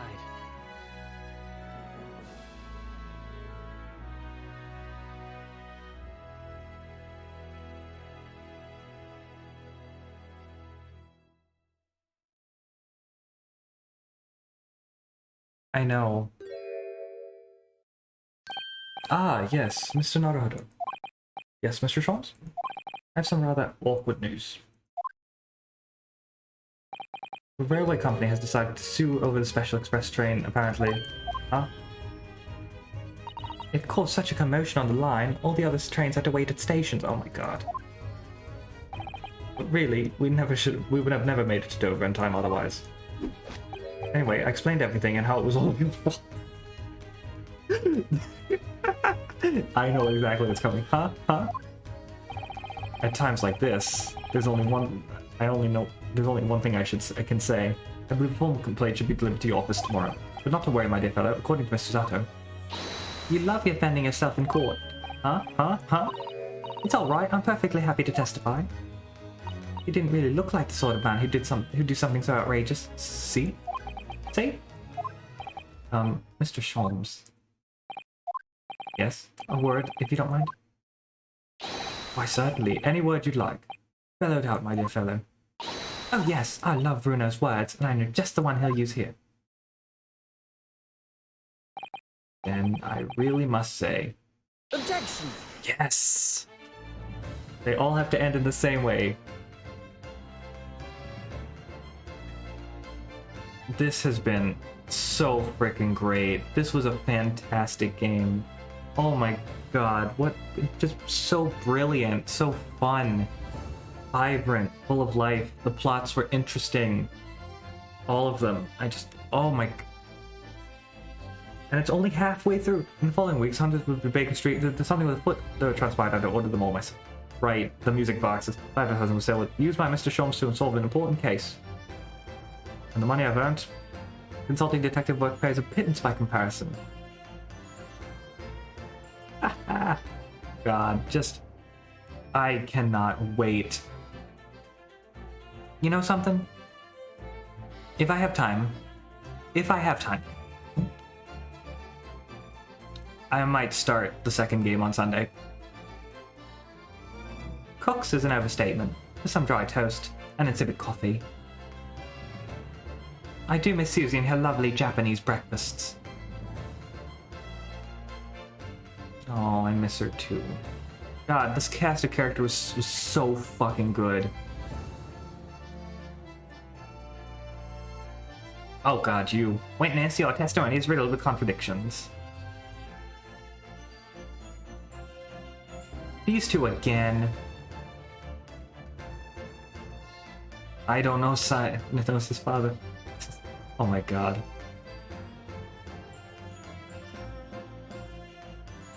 Yeah, I think that's what I think if I have the time and I can get my work done, there'll be a Sunday stream. Sanaga, how you doing?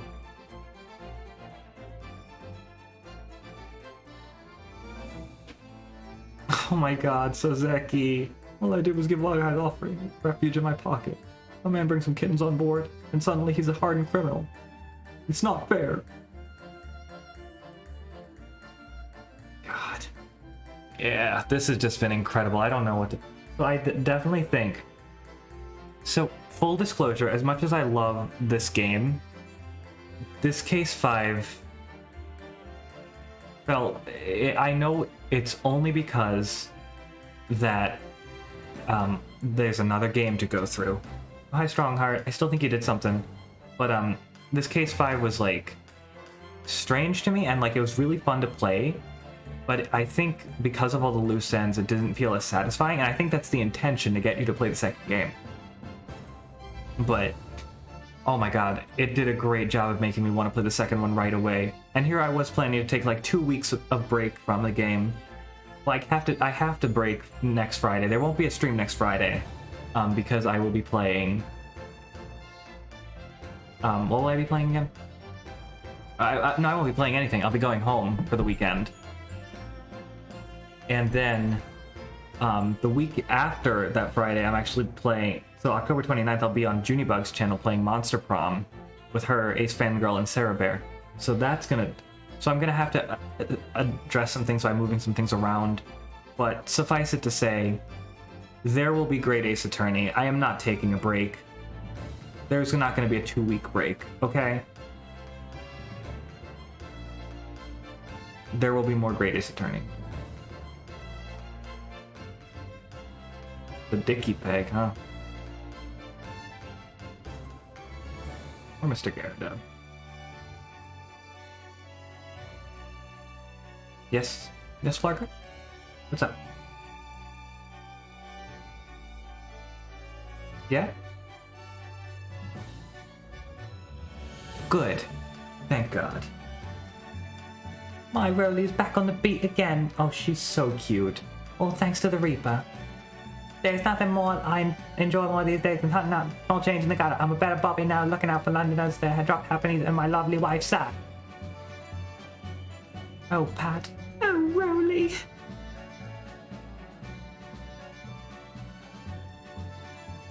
Maniacal and I had a debate over whether the better name for Ben Affleck and Jennifer Lopez's couple name is Benifer or Blopez. Looks like I'm gonna be doing time for a bit now. Hiatus comes every day for that matter, but ain't too bad. I may try the DLC costumes on one time.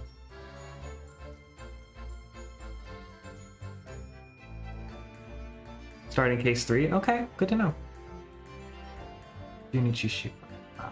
This game just... I don't even know what to say anymore. It's so incredible. And I know it's only one half of a story. So, like I said, hi Graydon.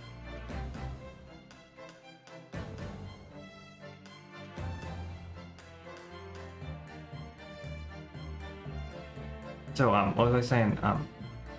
Got distracted by these guys.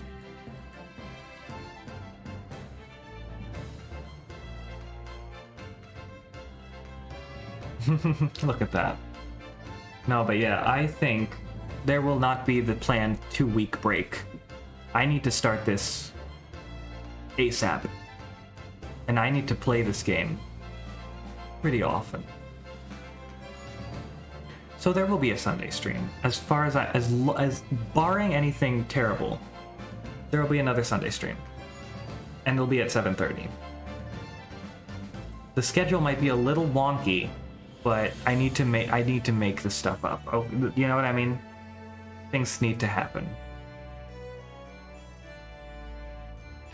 After this game and before the second, the escapades. Okay.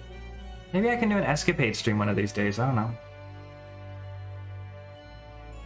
Or you guys could, you know, watch those yourself. I don't have to show you everything.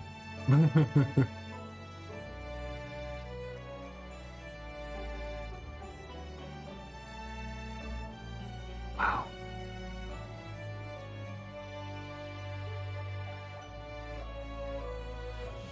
Oh, what a good picture. Is anybody even going to be live for me to raid right now? The daughter was still one-eyed, yep.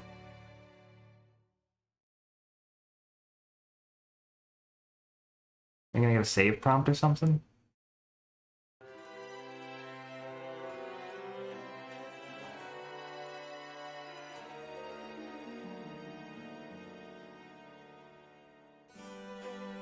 Oh. Mark Ota, Bradley Clarkson, Rina Takasaki, Claire Morgan, Robert Vernon, Ben Deary, Peter DeJersey, Nigel Pilkington.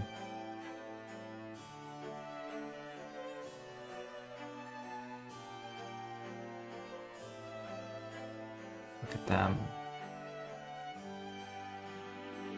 Oh, fuck this bitch right here. Whack her with that sword, Cosmo.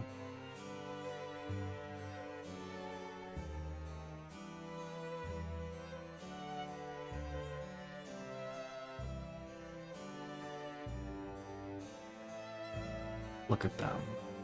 This is so cute. It reminds me of the ending sequence to Okami, actually. The credit. Where Ami's just walking around while Reset plays.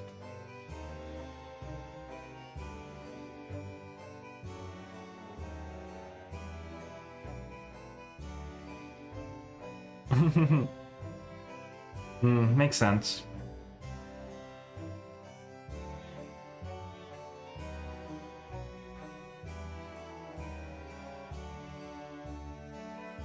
It is really good. This is just a nice heartfelt way to... There he goes, because this is where he stops. Oh god, her. I felt so bad for her. I really did. Even after what she did, just... I can't even bring myself to be that mad. Same. Still feel that. This is just such a nice send-off. Just a nice little recap of everything that you've been through, all the people you've met, the things you've done. Incredible. Hey, Lord Strongy. Bobbies. Oh, Mr. Fairplay and Mr. First. And Mr. Beppo. How could we forget? I mean, Gilded really isn't that short, honestly. And maybe he is.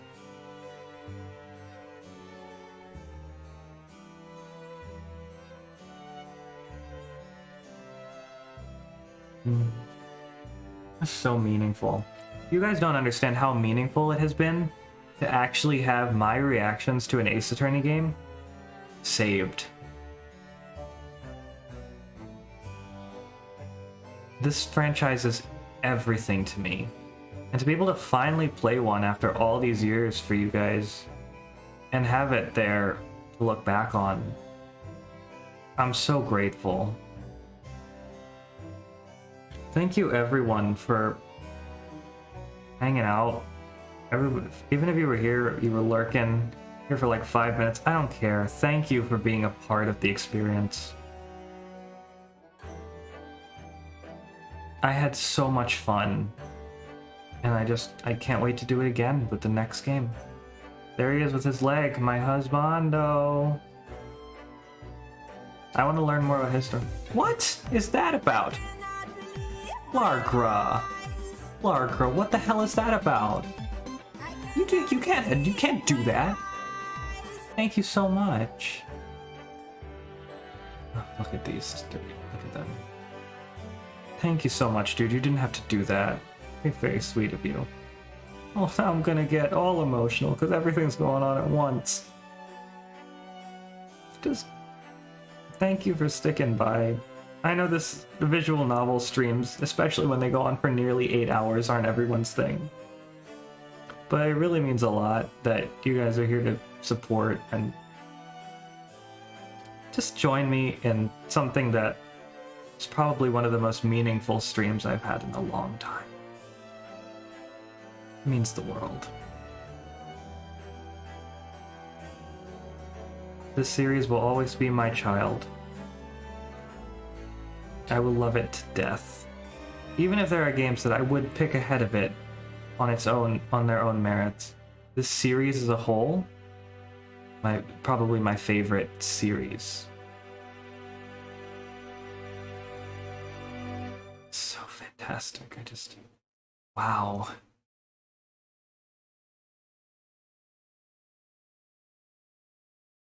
Yeah, just what a great game, a great experience. Oh no, don't do that to me! Stop it! Stop it! You can't do that. No. It's alright. The VOD's right there.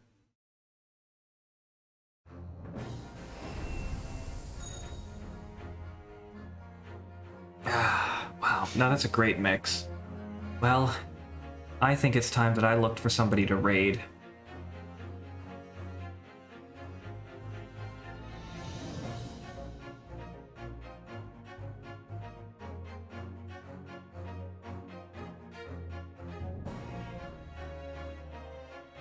Poltergust is playing Metroid Prime? Holy shit.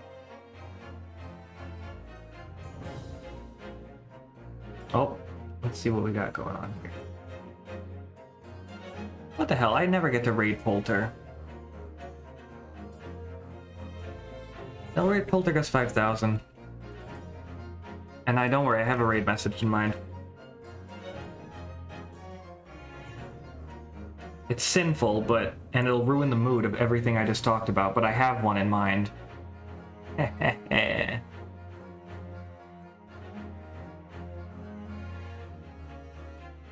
So let's see what we got here. We've got...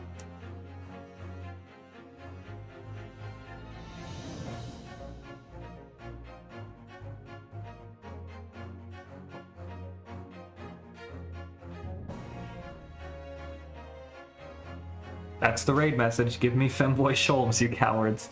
Let's raid Polter. I never, ever get to raid Polter, because when is the last time he's ever been going this long?